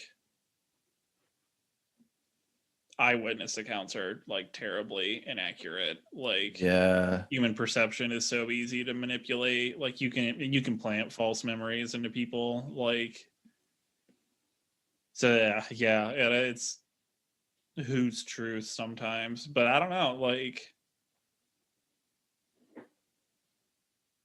the end of the day, I think a lot of it comes down to just empathy. Like, are you giving people the benefit of the doubt, but are you also acting in a way that benefits people or not?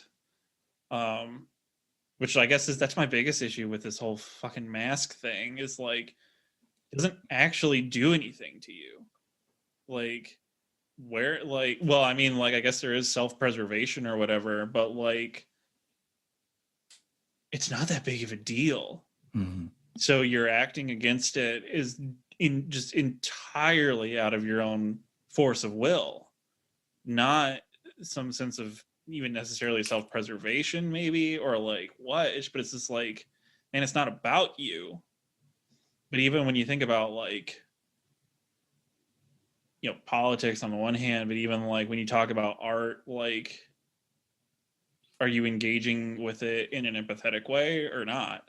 Which, when we, you know, this year with like everything going on with like George Floyd, but also the stuff that went on with like the Schenkerian Journal from UNT and like Philip Ewell and all that stuff, like, are we talking about this in an empathetic way or not? Are you doubling down on yourself, or are you having a conversation that actually is important to helping people understand? Or just, you know, like, empathetic in terms of broadening your own perspective on things, like, which was kind of one of my biggest things about what was going on with Philip Ewell's presentation, and like that journal's reaction to it was like, man, this isn't new. Like, people have been talking about this stuff for a long time. Like, he wasn't the first person to say that, you know. And like, there's books that were published in the 80s and 90s, like Catherine Bergeron's Disciplining Music, Christopher Small's Musicking, like, all this kind of stuff is like, there's people have been talking about this, and people have been engaging with this kind of stuff for a while. So when you double down on saying that it's fundamentally not true, are you even engaging with it that much, or are you just dismissing it outright because you're scared? Like, or it makes you uncomfortable, or you just not empathetic to the experience that it is real to somebody else, you know? And I do think that goes both ways, because if somebody doesn't believe something, I think you should have that conversation to like explain things and not be like, you're an asshole. But at the same time, the people that dig in their heels in the opposite direction, they need to do that too. And I think that conversation needs to be had more, rather than like people just throwing shit at each other, you know? And I definitely believe one side of that, like, but if you're not empathetically engaging with it, you might as well not even be talking, you know, like,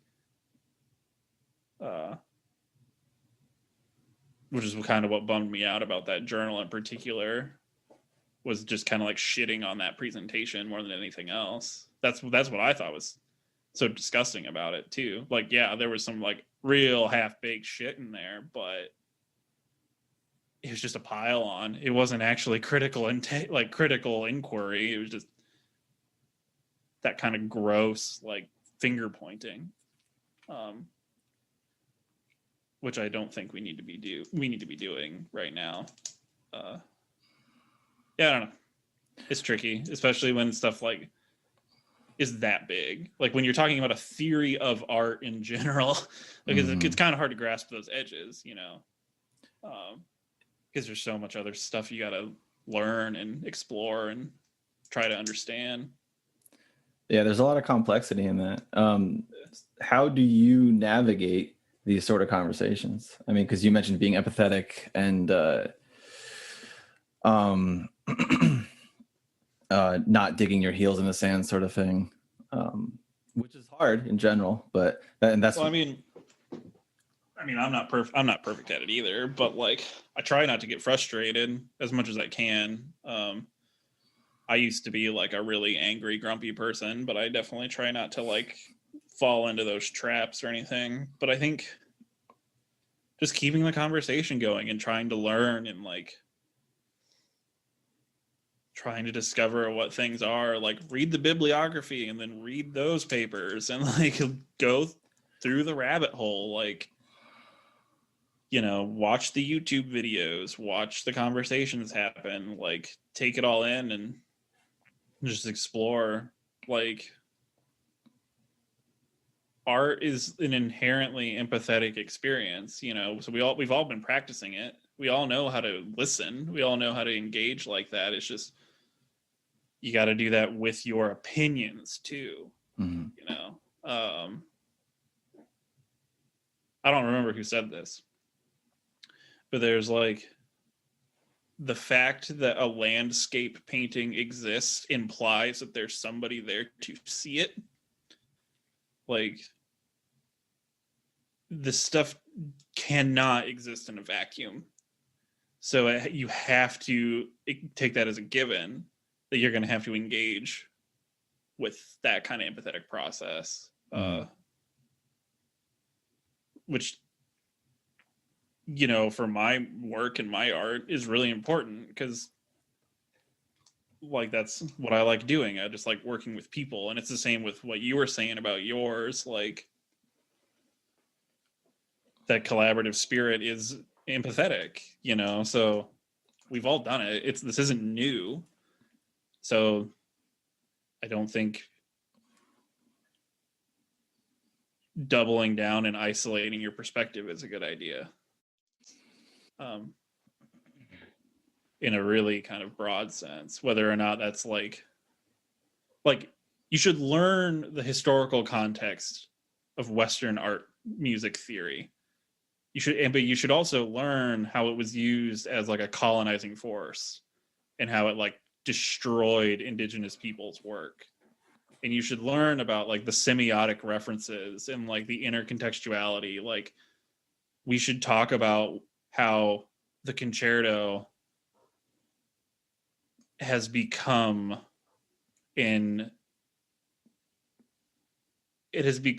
like paradigmatic of like capitalism and like the great man kind of theory, because it's highlighting an individual who we will pay our attention in return for viewing a skill that we do not have. Mm-hmm. And we are putting them on a literal pedestal to kind of see that. I think it's important to like look at art in that kind of way and see that broader context, because I don't think this story is as simple as like music theory developed because it did. Like that's not what happened, you know. Like Donald Trump is not president because he won an election. It's all the other stuff that goes with it. Like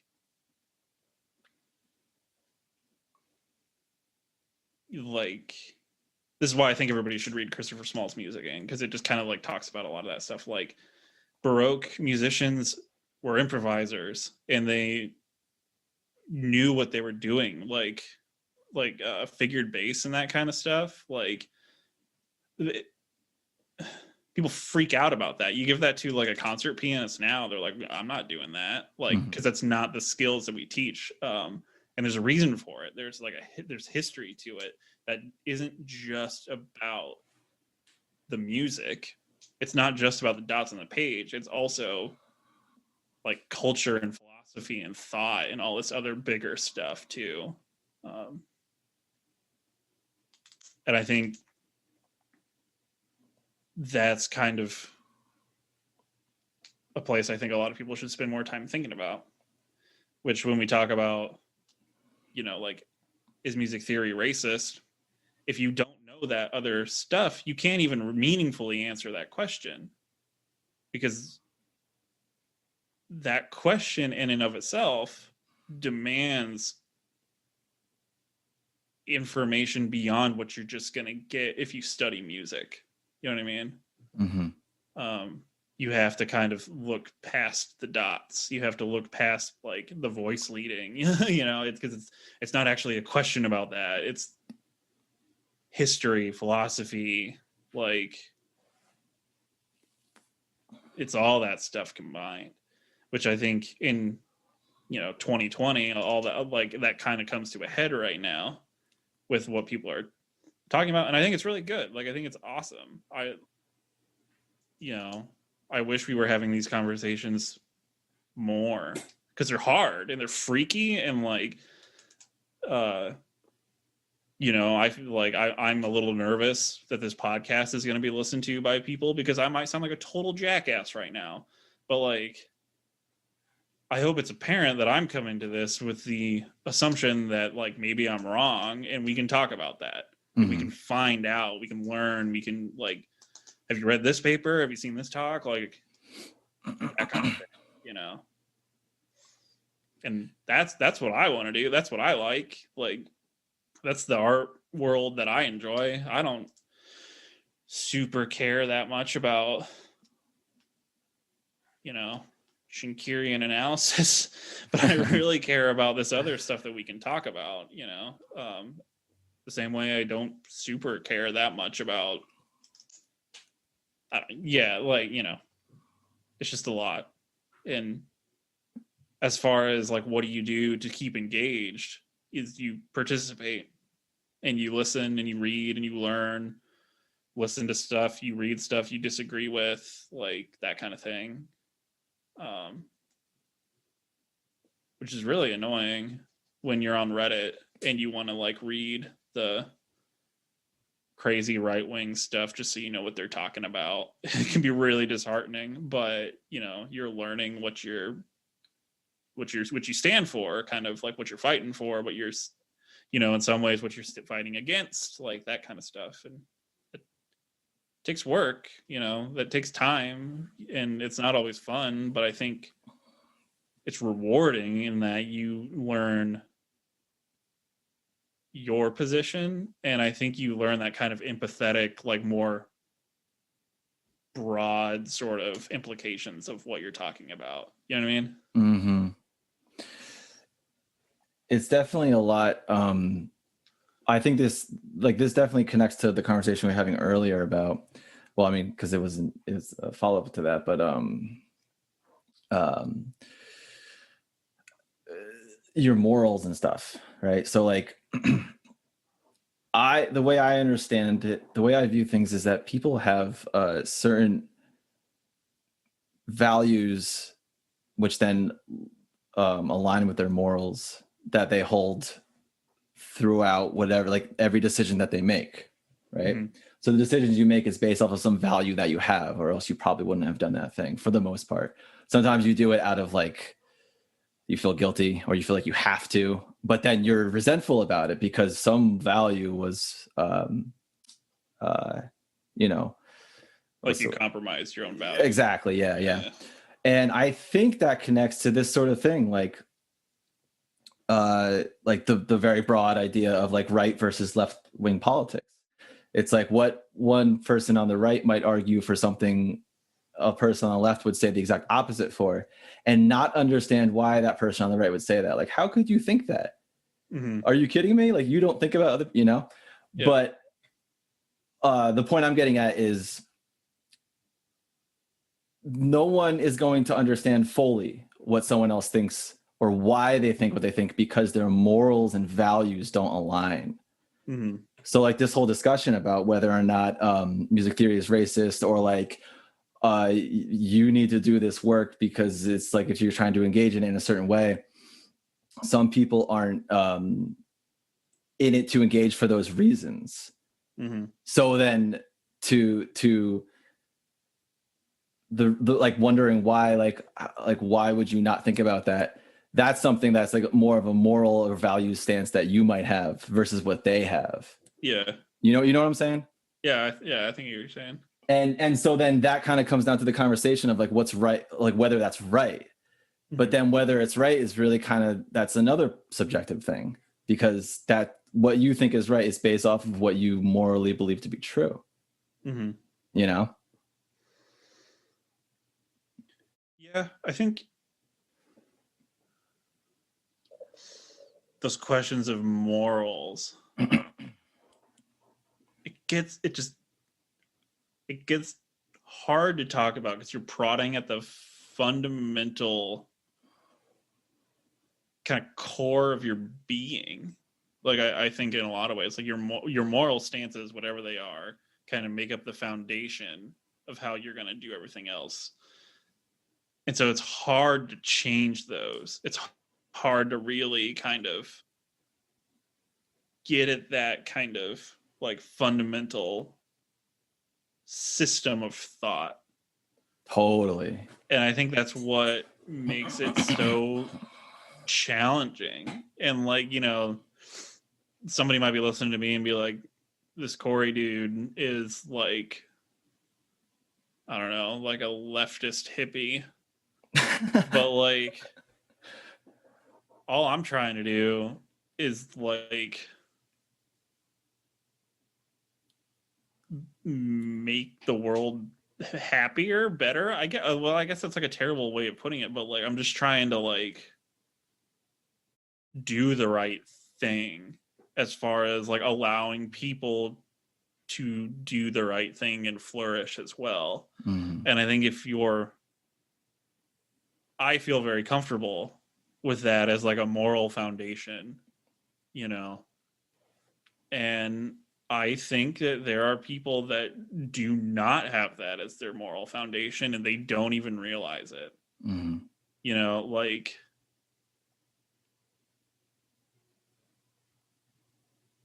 and that goes into like everything, like people's upbringing, their religious beliefs, their political stuff, but it's all based on that foundation. And you might not even know what you're really saying. And I might not even really know what I'm saying, but like, that's kind of what I believe, is that I need to engage with the world in a way that is empowering for other people and like helps other people like as much as I can. And I legitimately think there's folks that just don't have that as their foundational belief. I think there's a lot of self-preservation. There's a lot of just like maybe tradition or something, but like that's just not me. And I don't think that's right. I think it's not about you. I think that individualism can be kind of dangerous because, you know, as much as we might not want to believe it, or it might be existentially terrifying, like we live in a global community, like of human beings. And like, you know, that's kind of why nationalists tend to not believe in climate change, is because it's a global problem that cannot be solved by the individual. And that's terrifying because it's horrifying. It's awful. It's like existential crisis up the, like, cranked up to 12, like, and that can just like shatter your belief system when you believe in like that individual beyond the whole, the total. And seeing that kind of like total space is really challenging. It's hard, like, because it's a lot, like, and it'll like kind of challenge what you really think about yourself, because you have to reflect on yourself. You have to be critical of yourself. You have to be like, yeah, like, am I actually doing the right thing? Am I actually helping people? Am I not? Like, or am I just saying that I am? And like, I'm not perfect. Like, if anybody's listening to this, please, God, understand that like, I'm not trying to be self-righteous here. I'm just trying to tell you what I'm trying to do. Like, and I'm screwing it up every day, and I'm like not making those strides every day. But I think going into it, just like trying to do that is important, you know? Like, Totally. and, you know, teach me how to do it better. Like, let's learn how to do it better. Let's learn how to engage better. Let's learn how to help each other more. And I think there's a whole lot of loud people right now that just don't care about that. So on the one hand, it's really shocking, but it's also like kind of your instinct of preservation too, you know? Yeah. I always kind of jump back to that point where when you talk to someone about something very specific and then their response to that is like something totally different than what you're talking about. Like I can't even think of an example, honestly. I guess in a way you can say like when someone strawmans or something, but I mean, yeah, totally. Yeah. But I always go back to thinking like that I was at some point, it's usually after the conversation, because you're like reflecting on what the conversation was about. Yeah, it's super hard to have these conversations in the moment. That's one thing I'm kind of nervous about right now that we're doing this podcast, is like, I'm just riffing. I'm just talking. Like, I might have screwed up a couple things. You know? Well, dude, we can pivot into whatever direction you want to go. And like, I don't want you to feel like you're in a weird spot. Well, because I think this stuff is important to do. Like, right now, what is today? December 14th, 2020. Like, I think this. Like, I believe this right now. Like, and, you know, whatever I learn down the road, I hope it's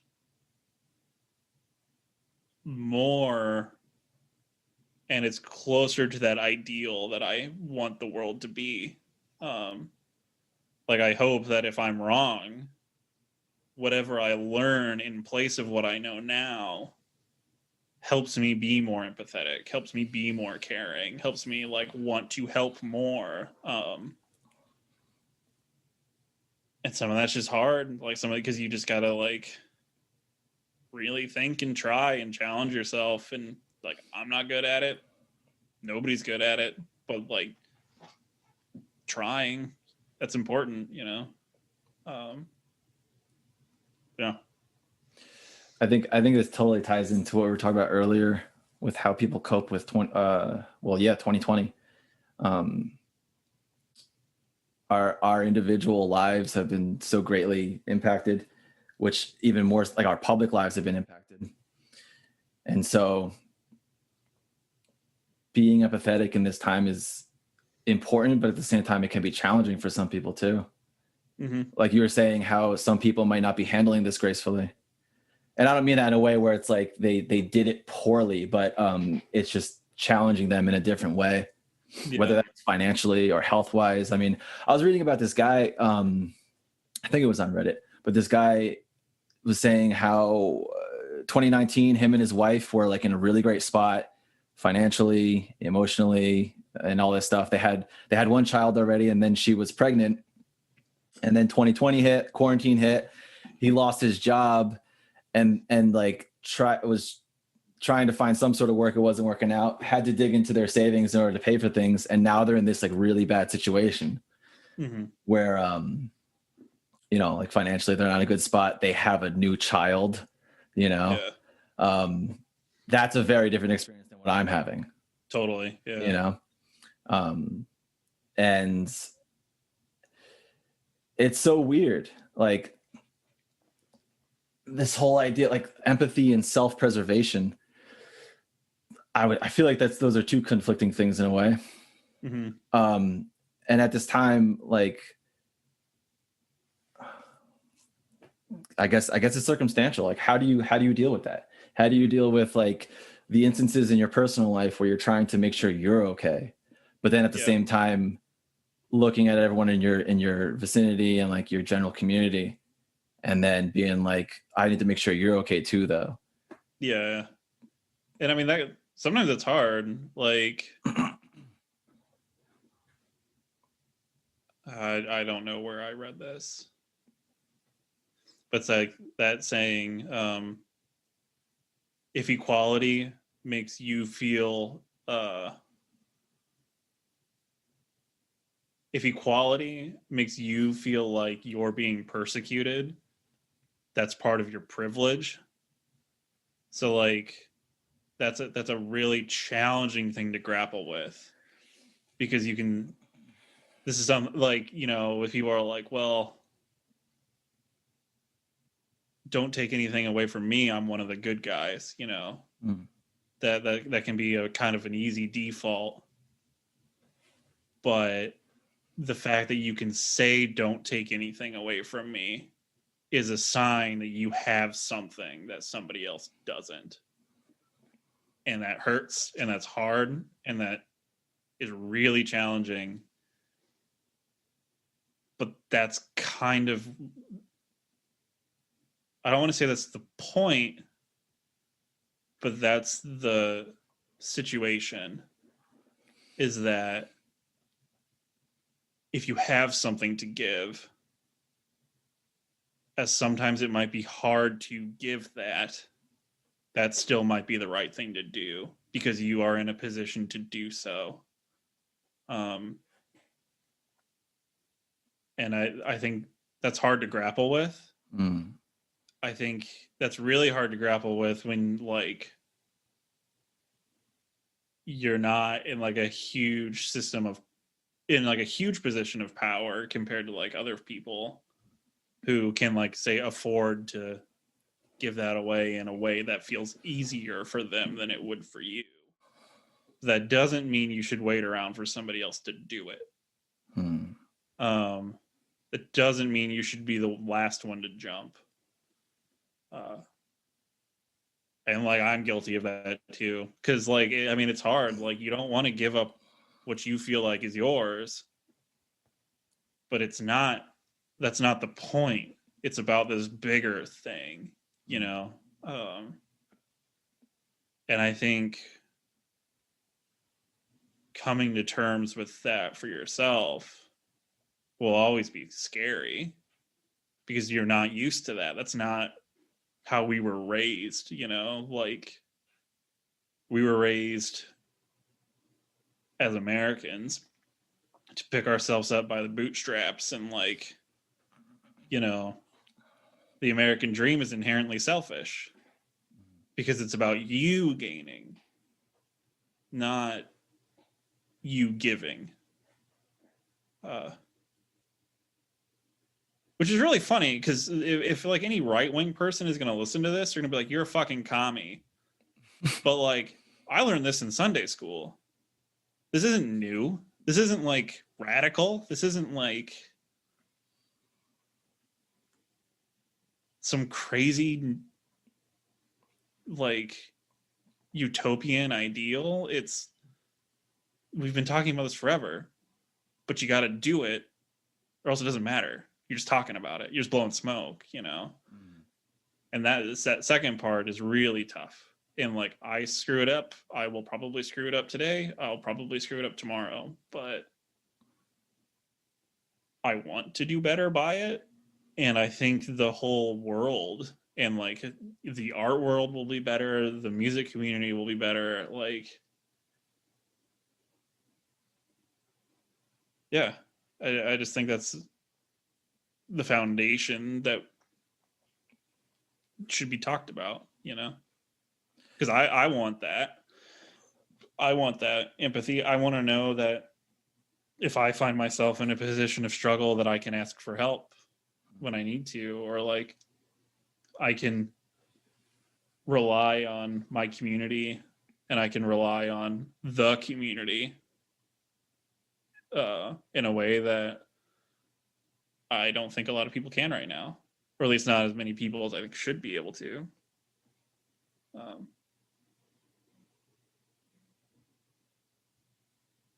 In 2020, it's definitely presented a lot of that. And it's definitely presented that challenge, like globally, politically, but artistically. Because like seeing people just try to make stuff happen is like beautiful. Like changing stuff to being online, new initiatives of just getting new music made by people who have never been made, who's never been given a chance to make it before. Like, and then, you know, being in the digital age allows us to kind of just embrace that. Like, I listened to a rapper today from Nigeria. Like, when the hell could you have done that before, like, the 21st century? You know, like we have this kind of space and we can do these kinds of things. And sometimes it's hard and sometimes it's challenging, but you can do them. I think when you do them, you're better off, but I think the world's better off too. That's so true, man. I think especially like, I mean, in the new music community in general, I don't think the community operates without empathy. Yeah. I also like that you brought up the whole idea of like jam into a Nigerian rapper. Like the fact that we have access to that, like we can hear music or experience cultures or whatever from the luxury of our homes.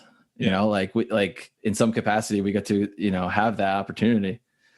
I don't think there's any other time when that could have happened in you know, and there's some sort of level of value, and going back to the idea of empathy and self-preservation, where you hear what these people are doing on the other side of the world, and it could be entirely related to what you're doing or not related at all, but it could still, you know, have some sort of like speak to you in some capacity.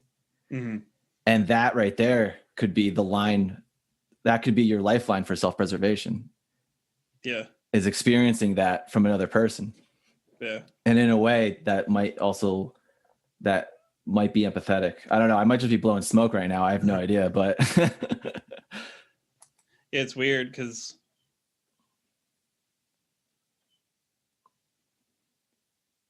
I don't know. The weirdest part to me will always be enacting on that belief, because I can talk about this all day and I can like say whatever, but if I don't actually do anything,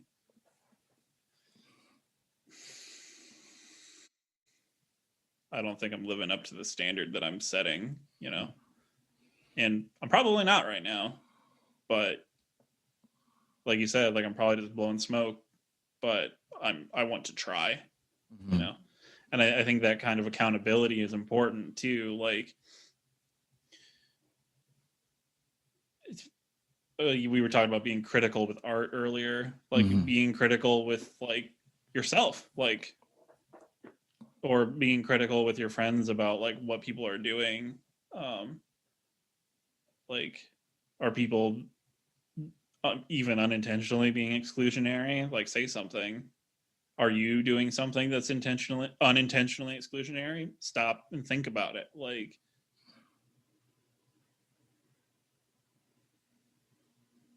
that action is what matters. Yeah. I feel like I've like said the same thing a bunch now. Well, yeah, we were kind of circling through this conversation and stuff. Yeah. If you need to cut some of that, go ahead. No. I think it's all interesting. I have this total random. I guess it's random. I don't know. It's not random, but with the idea of listening to like the Nigerian rapper and stuff like that. How has your focus with listening to music gone through 2020? Because earlier you were talking about you've been listening to like when you were going like checking out the 200 pieces you had to learn for your needle drop test, and you were listening to a lot of music that wasn't that. Mm-hmm. How has your focus been with listening to music? That in particular kind of screwed it up a little bit because I had this thing that I had to do, which was pass this exam. Mm-hmm. Which that's like a big deal. Like I have to do that to carry on with my degree. So it's kind of like a mission critical thing that I have to do, which I didn't really start studying for it until like July, maybe June. Seriously started studying in July. I think I kind of started trying in June. So before that, I was just constantly listening to stuff. Like when we went fully remote at UNT, like I would wake up every day and just throw on a new record on Bandcamp, just like discover something I've never listened to, or like a new composer or something. I got really into a lot of record labels that like I had known about, but I hadn't been able to really deep dive, or like composers that I've always liked, but never really did a deep dive of, like, even normie Western classical music. I listened to like most of Sibelius's catalog. Oof. I listened to every George Crumb piece that I could find, which actually I think was almost everything. Just to like listen to music that I at home a lot more. I guess I could, so I just did. I don't know that means I listened very critically, but I listened to a lot of stuff. So then when I actually started studying for my exam, because that is such a mission critical thing, it kind of made me feel guilty when I wouldn't do it, because I knew I should be doing something else. Like I would listen to this, like a new record from another timbre, and I would be totally engrossed with it and totally in love with it. And then I would realize, oh shit, I have this huge thing I should be doing right now. And so that made it pretty hard. We had a little group chat of the three of us that took the exam, and I kind of had a little bit of a mental breakdown, and I was like, man, I'm just tired of feeling guilty about like listening to the stuff I want to. Mm-hmm. In retrospect, it probably wasn't that bad. I think I was feeling a lot of pressure from a lot of other things at the time that kind of like stymied some of it. But now that that's passed and over, like I feel like I'm back to just like exploring again, especially now that the semester's done. Like even in the last week, like people are starting to do their end of the year, like best records of the year kind of lists and stuff. Like Bandcamp just did theirs for contemporary classical music and like that kind of thing. So it's nice to kind of see that year-end curation that other people have done, and I'm really excited to do that the next couple of weeks. As far as my attention span goes, I don't know. I like can't do. I don't know.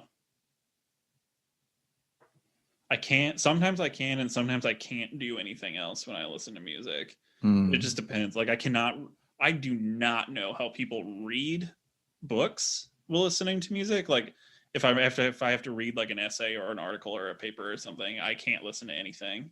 But if I'm like engraving or like just messing around on my computer or something, or like that kind of thing, I always have something on. Dude, it's so funny to hear you say that, because I'm literally the same way. especially with engraving. Like engraving is just such a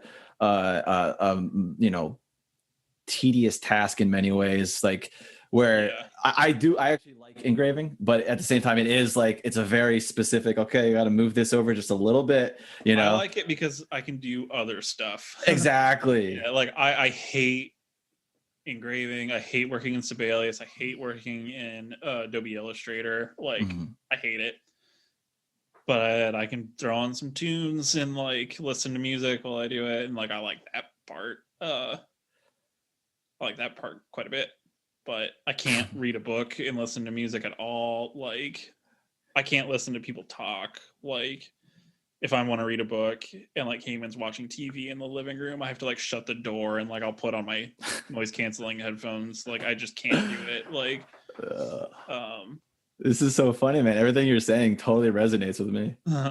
Like I'm literally the same way.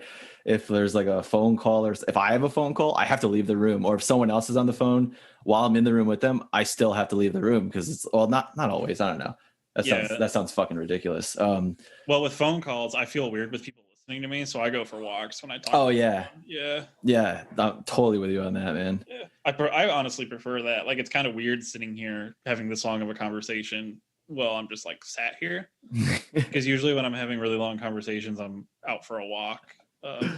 The benefit of living in Texas is like you can do that almost all the time. So it's funny you say that because like, do you remember on my birthday this past year we had a phone conversation? Yeah, I remember that. And I was out for a walk when we did that. Yeah, it's funny because like I was in my car.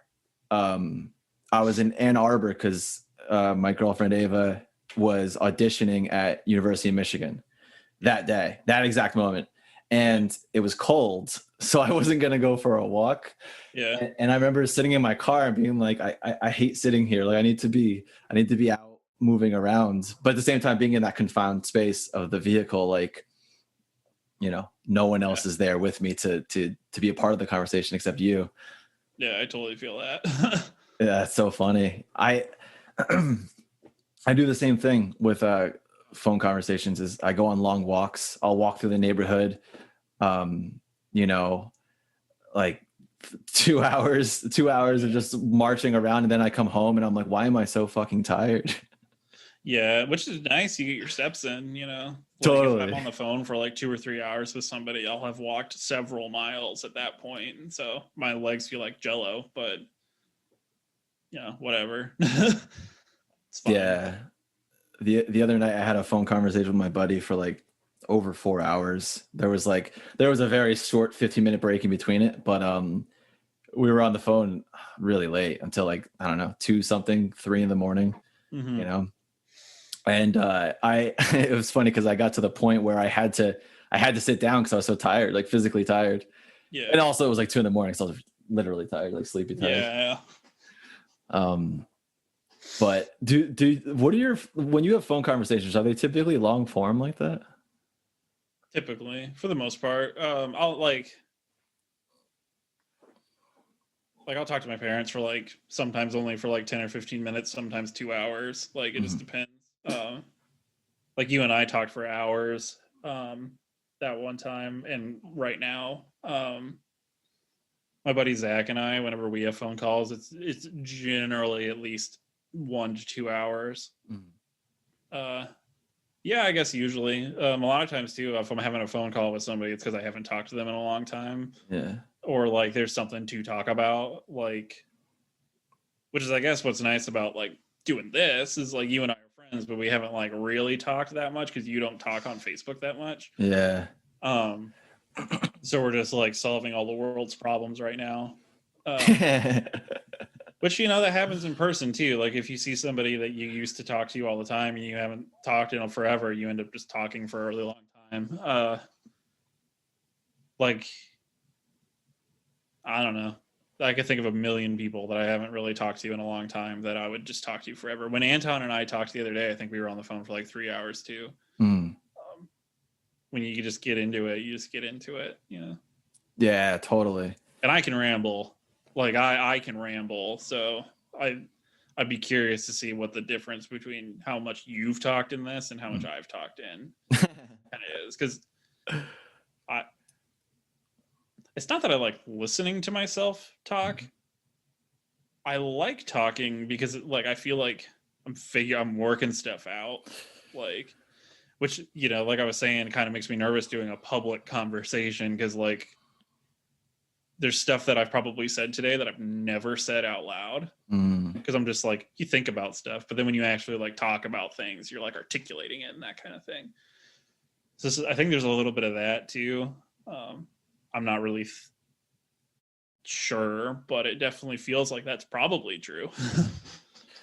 Yeah, totally, man. I'm the same way where I often go through things out loud. Like my thought process is like, I'll hear someone say something. I do this a lot with my girlfriend. I hear someone say something and then I'll like explain. I can't even give an example. This is gonna sound so vague, but I'll explain whatever it was that they're talking about out loud, which comes off as if I'm trying to explain to them like they don't know what it is, but it's me actually like realizing like, oh yeah, because of this whole process that takes place, that's why that makes sense, you know? Yeah. And it's and then after the fact, like someone will be like, yeah, no, I know about that thing. And I'm like, no, I'm not trying to say you don't know. It's just it's how I process things. Yeah. I do that too. But then the act of conversation is weird, like how language works in your brain. Like I'm not thinking about the phonemes of what I'm saying. It's just like I'm just like saying stuff, and it doesn't feel like I'm really even thinking that much before I talk. Which even when I do like think before I respond to something doesn't feel the same as when I'm like thinking alone to myself. Like it feels like it's blank, just like searching through a Rolodex for the right thing rather than clearly articulating things in my head that much, which I think is really bizarre and can kind of make you feel like maybe you're not totally in control of your mouth. Because, you know, Lord knows that I can be pretty loud when I talk. So like, and I just don't even think about it. Like, whereas I could probably control that if I was a little more careful, but when you're just talking, like you don't think about that kind of thing, you know? Right. Yeah. What do you think about like the whole idea of being genuine and honest, right? So do you think that saying the first thing that comes to mind without really thinking about it is the definition of genuine and honesty, or taking time to critically think about it and then craft a response, or is it somewhere in the middle sort of thing? I think it's somewhere in the middle for sure.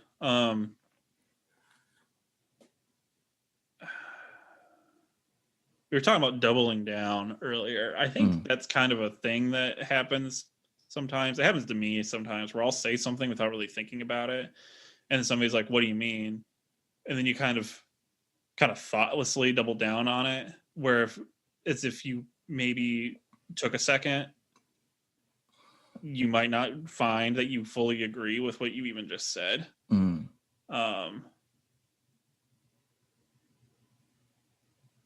Which sometimes is really funny. Like Cayman and I were going, I don't even remember what we were talking about one time. But I remember it happening. She said something and then she just kind of kept going. And then she was like, by the time she finished saying what she was saying, she was like disagreeing what she had initially said. And she was like, all right, I figured that out. Never mind. I'm like, I think that's fun. I think that's fine. Like, you don't have to know everything. And as far as being genuine and honest go, I don't really know. Like, sometimes it can really like take you by surprise. Like if somebody calls you out on a knee-jerk reaction that you didn't even think about, and they're like, "What do you mean?" You're like, "Well, I don't know. I just kind of said that." You know, like for a lot of different reasons. Like even if it's not even being genuine, if you were like just joking or like making a comment about something, like. I'm not going to say anybody's name, but I was at this party one time and a person made a joke and then they said, I'm just kidding, I'm just an asshole. And this other person who wasn't even like in on any of this was just like, why do you think that's okay? Like to say that you're just an asshole. And they were like, I don't know, I was just saying something, like I didn't actually, like, you know what I mean? Which was really weird and funny at the time, because it was like everything was really lighthearted and really casual, and that kind of just like super serious tone just totally changed it. Mm-hmm. But when you're having just like a casual conversation about whatever, I think the genuine honesty might come from just like gabbing, talking back and forth, like whatever. And sometimes you just say stuff just to say it, just to have a conversation as like a semantic filler or something, rather than something that you genuinely believe. But then when somebody calls you out on that, you suddenly realize how dangerous language is and how dangerous it is when you're not really thinking and you're just talking. So I don't know. There's plenty of times where your knee-jerk reaction is really what you believe, and it's like really genuine and honest. Mm-hmm. But there's plenty of times too where if you actually sit down and talk about it, you kind of figure out what you mean, especially if it's something you never really thought about. Like if somebody asks you a question, you're like, I don't know, I've never really thought about it. Like that's probably just as good. Mm-hmm. You know, I don't know, Adam, I've never really thought about it. Well, that's sort of one of the funny things for me doing this podcast. Whenever I go back and listen to these episodes and I hear what I say or how I say it, or like the sort of go-to phrases that I have, because we all have them, you know.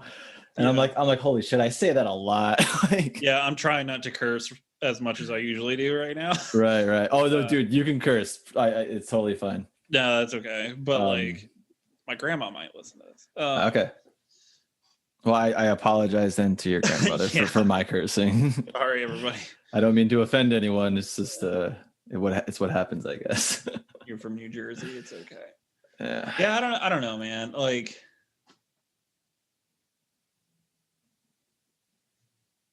I don't know.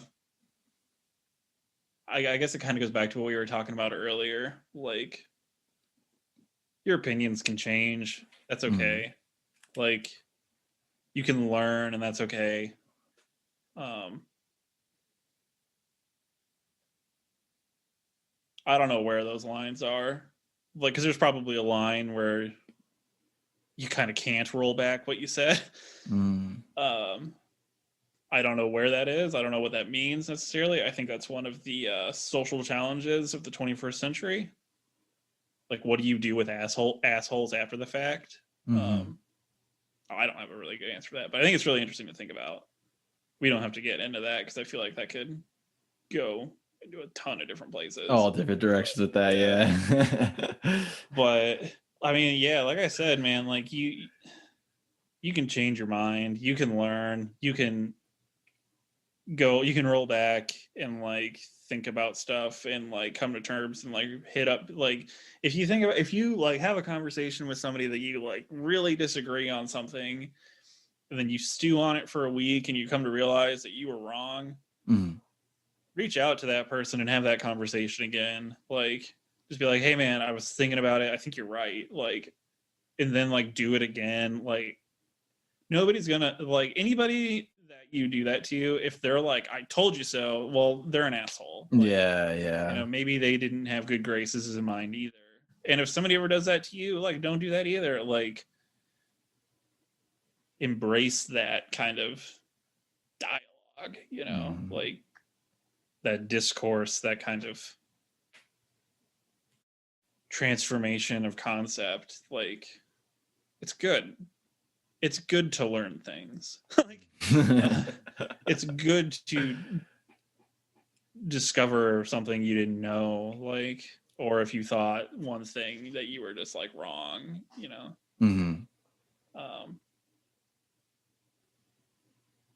Yeah, I guess that all kind of rolls back to the huge thing I was talking about earlier with empathy. Like, it's all the same thing, man. Like, learn, try, do better, help people do better. And if you're wrong, learn, to not be wrong or be wrong less. And that's not necessarily being like a know-it-all smart aleck that has all the right answers. It's just trying to do better. Yeah, being okay with being wrong. Yeah. Yeah. Because maybe you'll put up this podcast and I'll get an email from somebody that's like, hey, you made a huge ass of yourself. And I'll be really embarrassed and it'll be really hard. But if that kind of helps me be better, that's cool. Like, it'll be one of those things that keeps me up at night because I'll be like, oh man, I made a huge ass of myself on Adam's podcast. In 20 years, I'll be thinking about it. Right. And it's like, you know, it'll be one of those things that like, you know, you think about something embarrassing you did in high school that nobody remembers. Like that might turn out to be one of those things, and like that sucks. Yeah. But if you become a better person at the end of it, it's probably okay in the long run. Yeah. That's yeah. I think about that myself, man. I mean, like, it hasn't happened yet. It will happen sooner or later. Someone's going to contact me and I'm going to say something stupid or wrong, or at least offend someone, you know? And it's going to be like, hey man, what the hell? Why did you say that? Yeah. And that's the thing. It's like doing this sort of platform, having this sort of platform and stuff. The vulnerability is very prominent. Totally. It makes it very easy to, you know, to be a target for anything, even if your intentions aren't, you know, anything malicious, or you're just trying, like how you and I were saying earlier, like when we talk out loud with what we're thinking. So it's like we're trying to figure it out. Someone could hear us trying to figure that thing out loud and interpret that as like, oh, this guy's clearly an asshole or something, or like, you know. Yeah, I don't know. I don't know how I'll handle it when I do get that email from someone calling me out about whatever or what, you know, but yeah.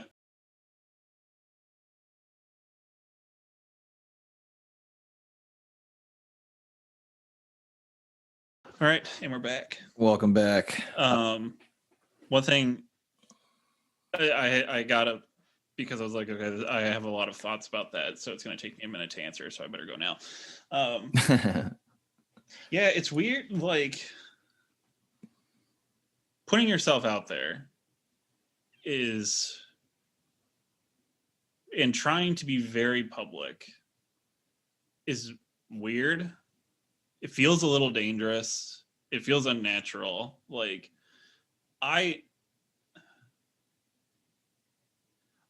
I'm not like sure exactly how I feel about this yet, but I would think so. Take all this kind of with a grain of salt. But I try to be very easy to find, like, as an artist. I'm blessed that my parents gave me the name that I have spelled the way it is. Like, because I got KoryReeder.com. I got Kory Reeder YouTube channel, Kory Reeder Bandcamp, Kory Reeder SoundCloud. Like, I'm not fighting for anybody else by name and nomenclature. So when you Google my name, there's like me and like some film producer in LA or something that hasn't really done that much stuff. But like most of the time, I think I pop up. I do check occasionally just because, like, you know, you got to keep up on like what you're putting out there, like that if you want to be easy to find, you got to make sure that you're easy to find. So like, yeah, I Google myself sometimes to make sure I'm easy to find. But that's really weird because a lot of like your personal life and stuff, you don't really want out there. So then when you put out your art, your work, your like public persona, whatever that is,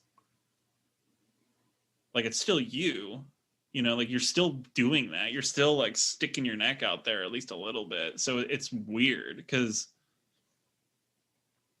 I mean, unless you just want a ton of attention, which like I'm not that kind of person. I do not want a ton of attention thrown at me. Like I remember like, well, like, I mean, I'm still self-conscious about my art, you know, like I get nervous when I post new pieces. I get really anxious when like I post a new work or something, and I want to know what people think about it. And like part of that is like, you know, maybe a little love for the abuse, being a little addicted to the pain of it. But like at the same time, it's like it's you're putting out there a little bit, like at least a little bit. So like, and it's bizarre. And like, I don't think there's really any way to teach that. It's just something you kind of got to do, and you just kind of get used to it. Like, I don't get nervous when I perform ever. Like, I don't remember the last time I've gotten like nervous on stage, nervous playing, nervous having my music played somewhere. But I get real nervous when I conduct. I get real nervous when I post a piece on the internet. And I don't know why. I don't know what's really that different about it. I don't know what freaks me out about one and not the other. But like, I don't get stage fright unless I'm waving my hands in front of an ensemble, and then I do. Like, I don't get super self-conscious about my music unless I'm posting it online, and then I get real nervous about it. Like, and I don't know what it is about those things, and I don't really know if there's a way to learn or unlearn that, or if that's just kind of like part of how my brain works or something. And maybe one day it'll stop bothering me just from exposure, which is probably true because I'm way less nervous about it than I used to be. But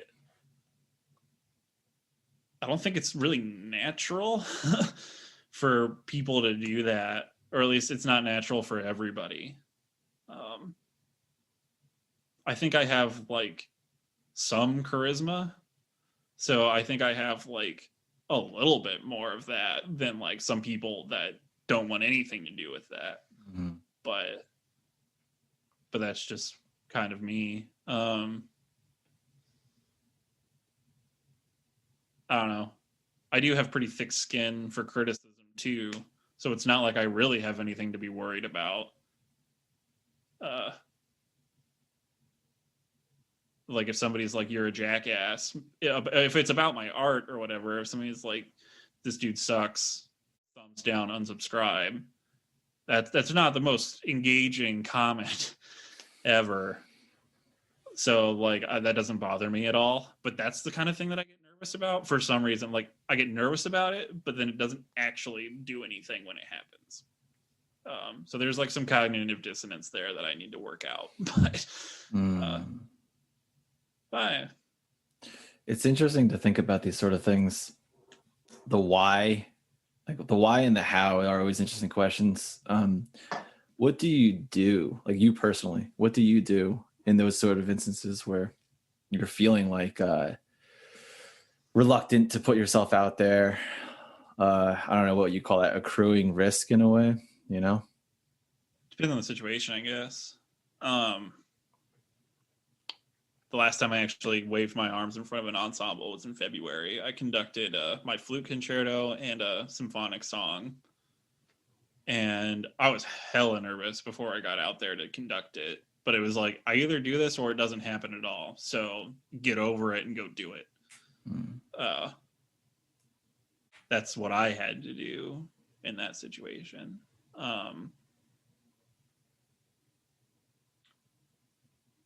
Posted that 3-hour long piece, which I was like really nervous about doing that. For some reason, it really freaked me out. I'm really proud of that piece and I really love it. And I'm really happy with how it ended up. But for some reason, I was really nervous to put it out there. And at a certain point, it's like, well, it's just sitting there. Like, it's not doing anything. Like, the music doesn't really exist unless it can be heard, I guess, or like performed or experienced or something. And like, you kind of just got to do it. And if I want people to listen to my music and experience my art, you got to put it out there. You got to put yourself out there a little bit. I don't know. There is like a conflict there about like not wanting to be like, I don't want to have a ton of attention on me, but I also want to make music. And I also want to be like an artist, which like you kind of have to accept that you're gonna be looked at, you're gonna have that attention on you, and you're gonna be out there like that. As much as you might not want it or it feels uncomfortable, that's kind of part of the game. Unless you have an anonymous career, which people do. That's like a thing. I Banksy? can't think of an example in the contemporary classical world, but like, you know, a lot of vaporwave artists are essentially anonymous. A lot of like black metal artists are essentially anonymous. Like, maybe that's just how that world works compared to what the contemporary classical world looks like. I don't know. I think Bill Smith might be an anonymous person, if you know who this is. Bill Smith, I don't. It's a rabbit hole. Shout out to Chris Poovey, who I work with at UNT, who goes down that rabbit hole with me on occasion, and it's pretty fun. But like, and I might be wrong, Bill Smith, if you are a real person and you're listening to this, let's talk. What do you need? Let's chat. I want to get to know you. But other than that, I can't think of a single example of like anonymizing yourself in the contemporary world, unless you're just like doing Muse score stuff and posting it on Reddit, which is fine. That's not what I'm trying to do. Yeah, I can't think of any contemporary composers. I mean, I only know of that one artist is I think his name's Banksy, right? In England. Yeah. You know, that's like the first person that comes to mind. Well, in most of the time, graffiti art in itself is most relatively anonymous. Unless somebody is like a popular signature, like you really know somebody in that community, because there is a community of graffiti artists. Like I knew a couple people that did it like a lot in Nebraska, and they would like, they could like see train cars, and every once in a while they'd be like, oh, that's this person. Like, so there's like a world for that, but for most of the world, that's anonymous. Right. Tattoos in a lot of way are that, because they don't have, unless you really know like an artist's work or like something, they generally don't have like a signature or something on them. But it's still a dynamic art form. But it's probably a lot more anonymous than like what we're doing. Yeah, that's a good point. Graffiti art form, the art form in itself is like based off of anonymity, and or at least started that way, or it still is, I guess. But it kind of is out of necessity. Right, exactly. You're breaking the law. You're breaking the law, yeah. I mean, this conversation though of vulnerability and putting yourself out there is something that it's been so present for me lately with this podcast, because I've never had a podcast before, and like starting been on a podcast before, so right, yeah. So it's like when this is my second public interview ever. So really, yeah. Well, dude, it's a long one. Or no, third, I guess. This is my third one. Okay. So, but this is the second one of me just talking, which is what, like I've said before, freaks me out about it. Yeah, it's weird. I mean, because you can't craft things as much as you can, like say in a Facebook post or whatever, you know. Yeah. And the way that it's not as what's the word, manufactured? I don't know. Yeah. So there's the vulnerability, right? Like what we're talking about. Yeah. Yeah, but it's hard. It's hard. Like, especially jumping into something you're unfamiliar with. I had a conversation with Alan Theisen about this.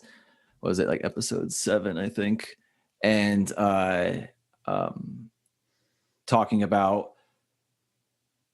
in order to grow or progress, you have to live in discomfort, because to progress means to do something you haven't done yet, or something that is unfamiliar. And that right there is the definition of uncomfortable, of discomfort. Yeah, and that's exactly what we were talking about earlier too.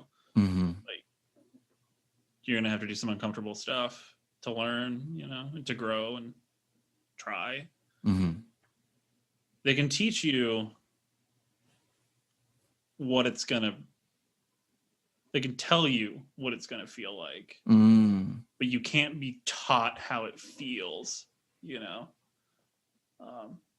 I can tell everybody that it's going to be super uncomfortable, but you won't know until you're there. I don't know where I read this, but there's something about like pain is challenging because language is so isolating. Like you cannot tell somebody how something feels and actually have them feel it. It's not really. So like whenever I have a ton of tattoos for those who don't know me, like all over under my shirts and stuff. And like people ask me, they're like, does that hurt? Like that huge piece on your elbow or like across my chest or my back. They're like, what's it feel like? No matter what I say, it's pretty much meaningless unless you felt it or unless you then feel it, you know? And whenever you put yourself out there, like you won't know until you do it. Like you won't know what stage fright feels like until you have it. And you won't really be able to explain it, but you know it. So like the anxiety of putting yourself out there as an artist, or like the anxiety of growing, or like the challenge of growing as a person, it's like, that's kind of why it's so weird and uncomfortable too, is because like people can tell you what it's going to be, but you're never going to know until you do it. And that's really weird and really freaky because you know, like you can read the synopsis of a movie and you kind of you can gain the entire experience of a bad movie if the synopsis is thoroughly written, but you can't write a synopsis of stage fright, of artistic growth. Like you just kind of got to do it. Or maybe that's not even the right word, but it is something to be experienced. Which it's kind of interesting about music too, because we always talk about like scores as like a document of what music is, but is that the music, or is it the performance, or is it the wiggly air going around? Is it the ritual of a concert? That kind of stuff. I think it's all kind of similar. Yeah, dude, that's a great question. I mean, it makes me my buddy Devon, who was on here previously, he's doing these new things, audio scores, where he records himself making sounds or doing something with a specific instrument and then sends it to the performer and then has them interpret it, you know, in some capacity, but also gives them some instructions like take this noise but just do it better. You know, like however you would do this better, what would you do? And do that for 3 minutes, you know, like. Oh, okay. So it's like orally transmitting scores. Exactly. Yeah. I can dig that. I mean, that's like, it's how music is done all the time, all over the world forever, you know. It's just weird that we don't do that in like normie classical music kind of stuff. Not even normie, contemporary, like whatever. Like so few people do just completely orally transmitted scores, or like what you were just describing. But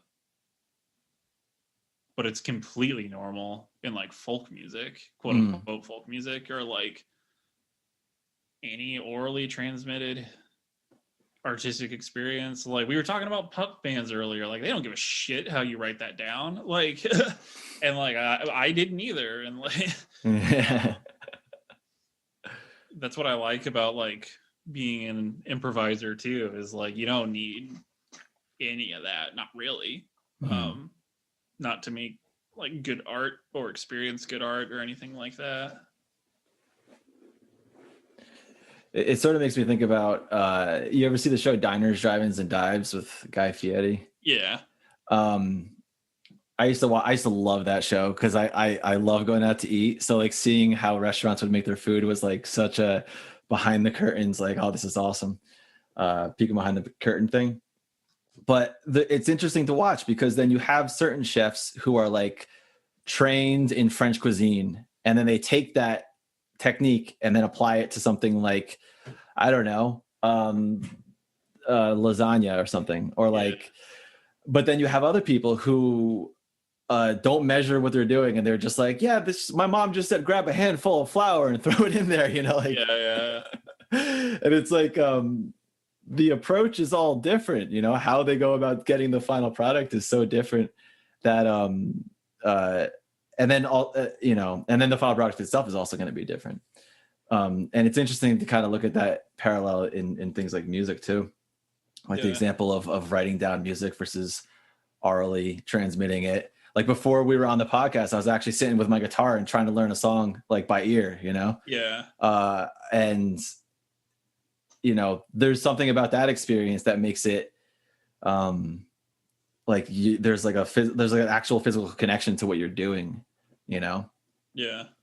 I think for me as a composer, what I like about notated music is I can spend a lot more time, like I need to see things written out a lot, you know? And so like stepping back and seeing it and then sitting on it and thinking about it for a while. and depending on how dense the music is, of course, that's a freedom that I have trouble with outside of notation. Does that make sense? I don't know if I said that well. Okay. Yeah. I think a lot of that comes down to what are you trying to do as a composer, which it sounds like what you're saying is you're trying to explicitly and accurately recreate something every time, right? That's a very different question, or that's a very different approach than creating a situation in which music can happen. Because what you're saying is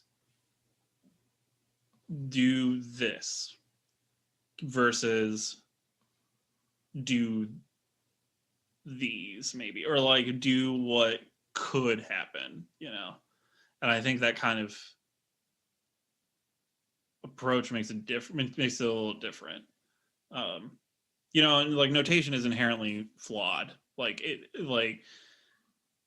is very good at telling us some things. It's very bad at telling us other things, which is why people try different notations all the time. But I guess it kind of just depends on what you're trying to get at. Like, are you trying to recreate a specific thing in a specific way, the same way all the time, or not? Is that the point? Is it not? You're kind of asking those questions. For a lot of my pieces, like it's mostly text with like these grid pieces I've mentioned throughout this. Like it's text and then like just a page of dots basically on a staff, but they can be read in any octave, like whatever. And then the text is like the instruction of how you like go through the lattice work of the notation. So it's basically a harmonic framework with a initiation of what you do. And I never am very specific with them, and I'm intentionally not very specific with them because that's not the point. Whereas if I wanted this thing to happen at this time, I couldn't write my music like that. You know what I mean? Which, like, obviously I do. I write that kind of music too. We already talked about some of those kinds of pieces that are like explicitly notated, but that's a different situation. And you're setting up a different situation and you're working under different parameters there. Which I guess is the difference between like implicit and explicitly stating what is happening, like what is the situation. So the goal or whatever it is you're trying to accomplish is dependent on the process. I think so. Yeah. And I think that can be a goal in like a broad sort of way. Like with like my grid pieces, I perform a lot of them. Like I've performed a lot of them and I do perform a lot of them. And one of my favorite experiences with it was just like a couple of weeks ago. I did a recording session with a flutist friend of mine on a completely different thing. And I had 2 pages of a grid piece. It wasn't even meant to be for flute and piano, but we were like, hey, you just want to like play this? And like it's Aliana Clarice. We work together all the time. So she knows like what kind of music I'm into. She's into it too. We play together all the time. So it was just like, here's a couple pages of this grid, and we just sat there and played for 20 minutes. Didn't talk about it beforehand, didn't practice, obviously. And it's not like we're sight reading, because it's not the same thing, you know. But that's what I like about those pieces, is you can just do it. It doesn't take a lot of like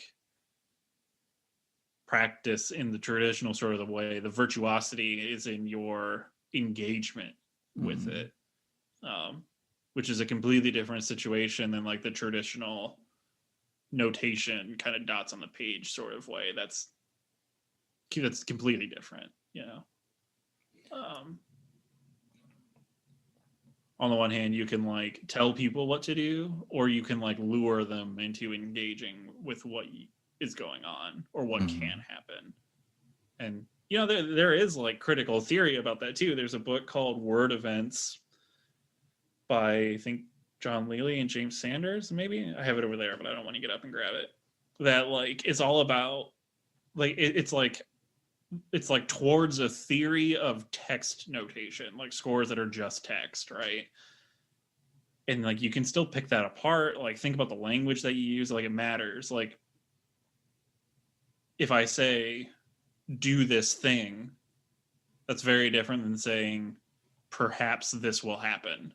You know, that is you know, to kind of use the traditional model that is theoretically a different way of communicating.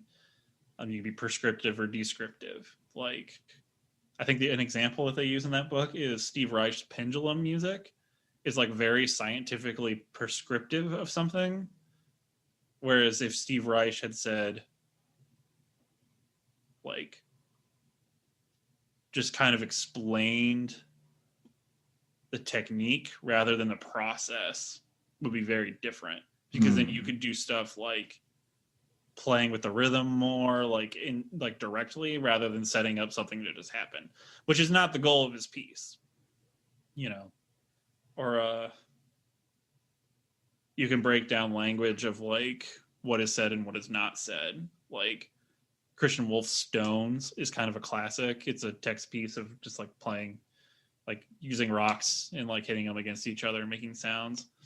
But the final statement of the paragraph that says what you do is don't break anything, which to me is a qualifier of, it can be a qualifier of dynamics. It implies to me something quiet, but it also implies to me a degree of control and a degree of reservation. Where if he had just said bang some rocks together, it's a really different kind of framing of that situation. What was your question? It was sorry, I just rambled for like 5 minutes. No, I totally was with you on that too. I think the last thing I said was the intention of what the final result of the music is dependent on the process. Yeah, okay. And then you gave a couple examples there. It's so interesting to reflect on these things and think about them. Even like what you mentioned, how like you said, like hitting, like bang on these two rocks is totally different than saying like perhaps by hitting these rocks it might continue to happen, you know, whatever, like in 5 seconds direction with that. Yeah. So it's such an interesting idea, and also for the performers too, how they relate to that. I think a lot of what we do as like a traditional composer falls somewhere into the world of like an employee-employer kind of relationship. Like there's a power dynamic there, you know. There's like a I'm telling you what to do sort of thing. And even in like my music that like I don't explicitly state things, I've still made a thing that is being looked at and being played in a certain way. And there's a ton of questions about like what is the role of a composer when you didn't actually write anything, quote, I'm saying this in quotations by the way, like you didn't write anything, so are you really a composer?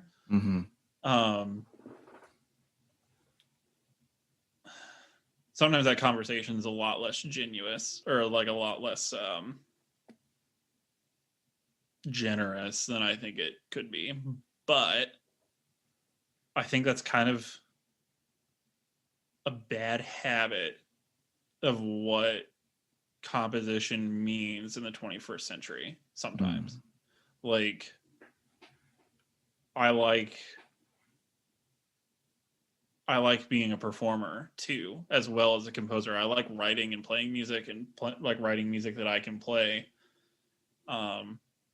because it kind of makes me feel like that power is a little bit different. Whereas I think, like, I'm not trash talking New Complexity or anything like that, but stuff like Brian Ferneyhough is like, there is a very intense power dynamic in one direction there. Like, the composer is doing a lot to manipulate the performer in that way, which some people read as violent and some people read as liberating.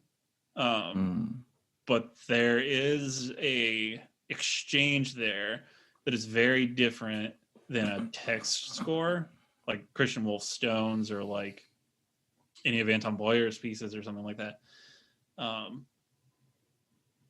But it's a decision of how you engage with the musical practice. Like, do you tell people what to do? Do you invite them to do something? Do you give them permission to do something or something else? Do you not? Which is like, it's historically dynamic. Like, Baroque musicians would be pissed off if you told them what to do all the time. Like, I think there's documented examples of people being pissed off at Bach for like explicitly stating certain ornaments. That might be incorrect, but I think I've read that somewhere. But, you know, conservatory trained violinists who are trying to perfect their Tchaikovsky concerto might get a little freaked out when you give them just like 2 sentences of musical instruction. And then it gets especially weird when you start talking about like paying people for that kind of thing, because then it sets up your expectation within like a capital environment. Like, who is to say that a text score is any less valuable than a bunch of dots on a page? You know what I mean? That it's not the right conversation to have.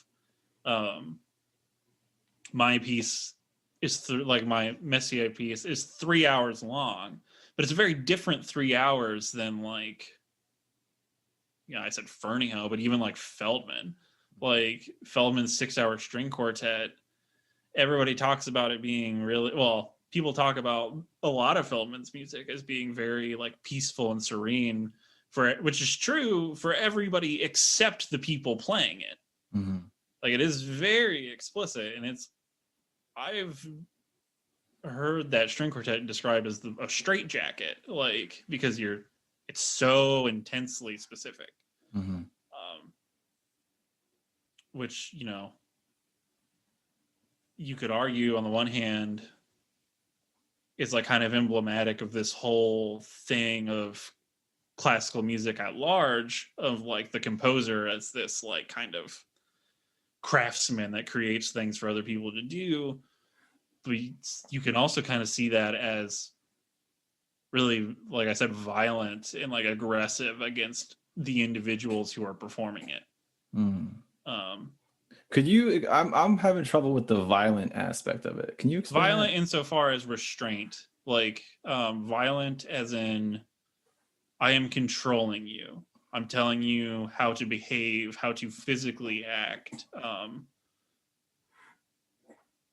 how to understand your personhood.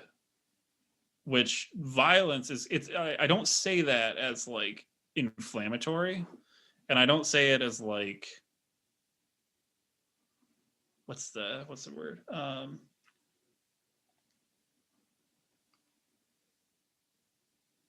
I don't say it as like,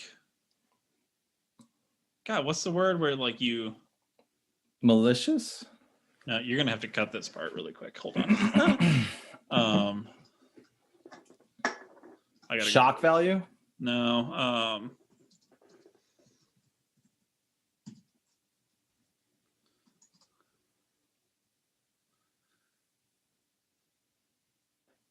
Doesn't matter. Okay. Okay. If you cut that, you can bring it back in now. I don't mean that as like over exaggerating, as like being inflammatory or like trying to get a rise out of somebody. I mean that as like you are restraining the nature of somebody else's individuality, which I think is like an act of violence. It's not the same way as killing somebody. Those aren't the same thing. But it's still that power dynamic, which is something that we all navigate when you do an art form that you're telling somebody else what to do. You are enacting in that space in some way. And I think that can happen violently, which it doesn't always. And like, you know, nobody plays Feldman on accident, but it's kind of like that's the way Feldman chose to engage with his art. Is in that kind of way. And so he's making a conscious decision that this is how I handle, this is how I deal with people. Now, I'm not saying that I fully agree with that, but when you look at his art in that way, the conversation becomes very different. Especially when you look at like people, like how I said, people talk about his work as being like serene and like peaceful and like this beautiful stillness, blah, blah, blah. Well, that is one way of reading his work. What if you read it in this other way too? I think, what was it? Elliot Carter hated like Steve Reich music and like like first wave minimalism. He called it fascism because it was repeating like the lie of functional harmony or something, like over and over and over and over again and bashing you over the head. That is an interesting way of reading pulse-based minimalism, like, which I don't think a lot of people think about it in that way. That's not how I read it, but like it's really interesting to do that. I guess this goes like right back to what we were talking about like an hour and a half ago when we were talking about politics and stuff like that. Is like you're choosing how you engage, and you can also, and I think you should learn how to read things in multiple ways. I have a book that I'm really excited to read. It's called The Intangibilities of Form by John Roberts. But the subtitle is Skill and De-Skilling After the Ready-Made, which is a really interesting question. Like, what is skill in a ready-made sculpture? That's kind of the fundamental question. I guess a lot of people have like, well, I could have made that. But have you ever really thought about it with music? Like, what is the skill there, you know? It's just an interesting way of thinking about it. And I think the more and more you engage with that, it kind of informs the way you make stuff and what you think about. I mentioned in that long tirade earlier about how I think concerti can be emblematic of capitalism and like the great man theory, but that it can also be, you can also do it in framing. One of my grid pieces, it's just a grid of pitches. Everybody's looking at the same thing. Everybody has the same sort of format and whatever, but it's called Violin Concerto. So what is the concerto part? It's how you mentally frame your listening experience, because just by calling it that, you suddenly listen to the violin in a completely different way. It has nothing to do with their skill, their virtuosity, or anything. It has entirely to do with your mental framing of listening, right? which I think is really interesting. I think Feldman's Piano Concerto has 2 piano parts. Sometimes you can't tell them apart. Like, that's a really interesting kind of thing. Sorry, I'm playing with my pen. People are going to hear that. It's a really interesting way of framing how you experience that, right? It's not how we are generally taught to think about it. Or what is that? What is that Mark Applebaum piece? It's like a piece for orchestra and a florist. I don't know it. Yeah, I can't remember what it's called, but it's like I think it's concerto for orchestra and florist. So there's like an orchestra and then somebody doing like flowered, whatever. Which is kind of funny. Like there is like a gimmicky kind of funny bit to it, but it also is like, if you really think about it, like, and really seriously engage with that, like it opens up this like wonderful world of possibilities that like I would have never thought about. Or like, yeah, I don't know, there's like tons of examples of that, you know. That's interesting. I had never heard of orchestra and florist. I think that's what it is.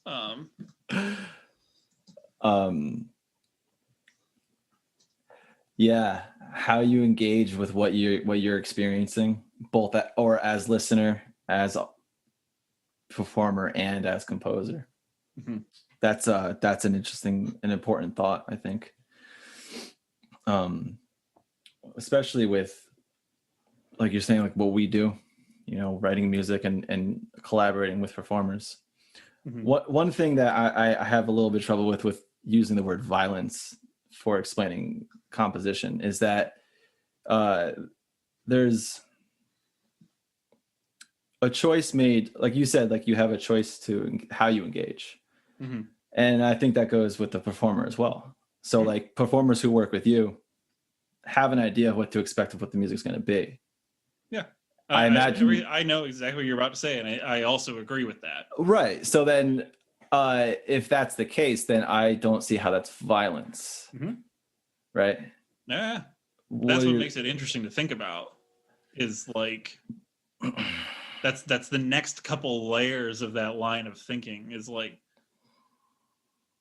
which has its branches, has its forks in the road. Like, you can think about that as well. These people are consenting to this. Like, nobody plays this music on accident, you know.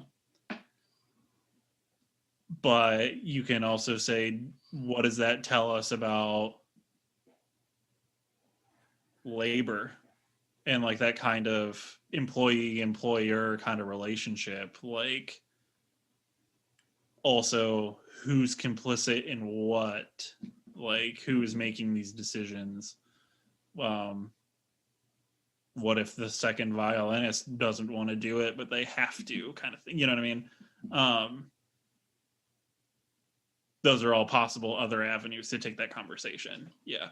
But I think as artists, those are the kind of things we should be thinking about. Like, yeah, I agree. If people are doing it, maybe we shouldn't necessarily call it violent, but we can also talk about it as something else. Like, we can talk about it as pure athletics, which I think I can get down on that. Like, watching somebody play like a stupidly hard Xenakis piano solo is pretty cool. Like, it's pretty impressive. That is, yeah. I don't think any of this is mutually exclusive, though. Mm-hmm. I think that's what makes art such a dynamic thing to think about, is all of these things can exist at the same time, and you can read them in those various ways. Like, that are all, I don't think any of them are necessarily less stimulating, impactful, or challenging. That's the thing that's interesting with music. Like, my buddy and I were having this conversation the other day, is like, when you listen to a piece of music that makes you cry. Yeah. Like, why are you crying? Why does it make you cry? And I think that sort of connects to what we're saying here about like how you engage with the music you're listening to, why you make the decisions you make to do this thing, and how, you know, like how people are interpreting it or the way that they're feeling when they listen to it. Like you're saying, asking these questions is to understand that relationship and stuff, because like you said, it's an abstract thing. Mm-hmm. There's nothing concrete. Like you and I have had this conversation before about program music Mm-hmm. or programmatic elements in music. Like, you know, the literal interpretation saying like, oh, how is this melody supposed to be a waterfall or something? Or like, you know, and that's not to say that it isn't, but at the same time, it's like, well, what am I supposed to get from it if I say it's not a waterfall? Yeah, totally. I'm less grumpy about that than I used to be. Me too. I am as well. But I still wonder that all the time. Like, but I think that's kind of why I've gravitated towards like the other kind of conversations that we've been having now. It's because that is very real. That's concrete. That's something people like. That's a conversation about human experience in a way that programmatic music kind of isn't. And I still don't fully buy that, although there are times that I have like been convinced by it in the past where I'm like, programmatic music? I get what you're saying now. You're talking about program music? Yeah, like when it's like this is about XYZ, I get it more than I used to. But now it's just kind of not something it's not the conversation that I'm as interested in anymore.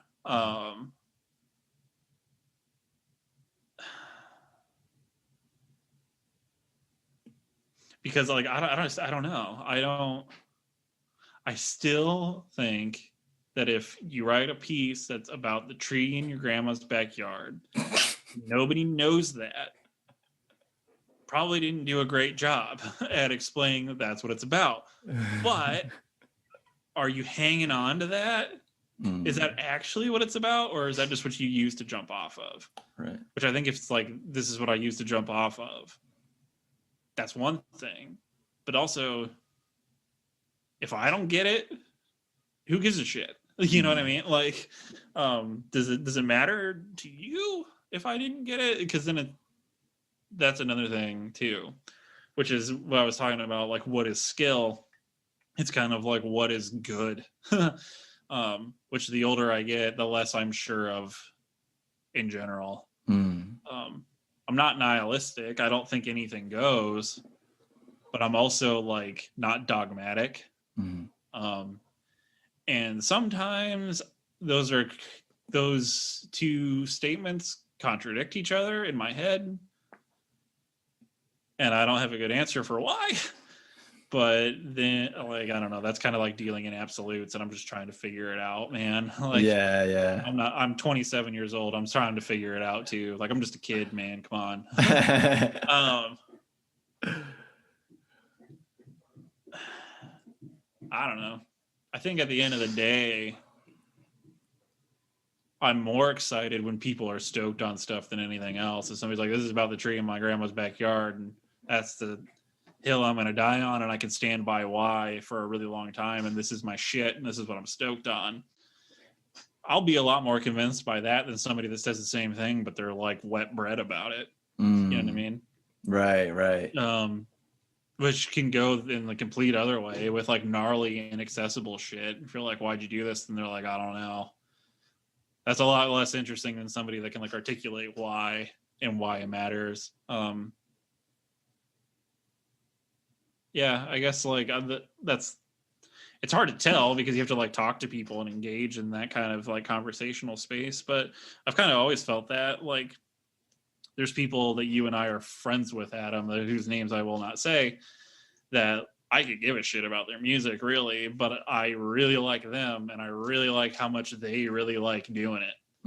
So then it's like when you're watching somebody that's just like doing their thing, like that's pretty beautiful, and you're like, yeah, that's awesome. Like, and I'm into that. I think it's cool. That's cool. I like that a lot.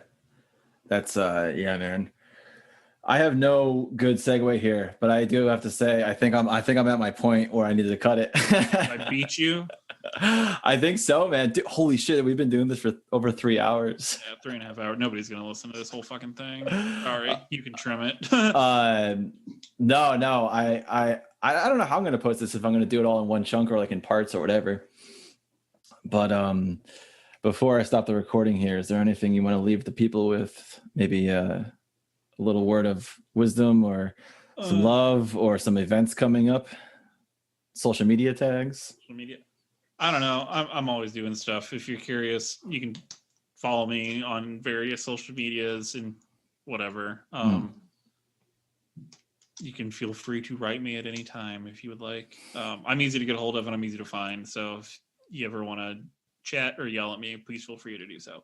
If I could leave on something, it is kind of the thing I was preaching there in the middle for a long time. Like, I will always encourage people to critically engage and to be empathetic and to try to learn from one another. Like,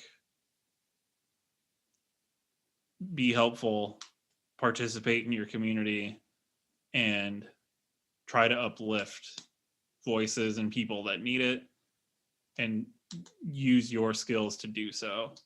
But also have open ears and listen. I guess that's kind of the big thing. Maybe I'm a little bit burnt out too. It's been 3.5 hours. Yeah. Be good to each other and try to learn.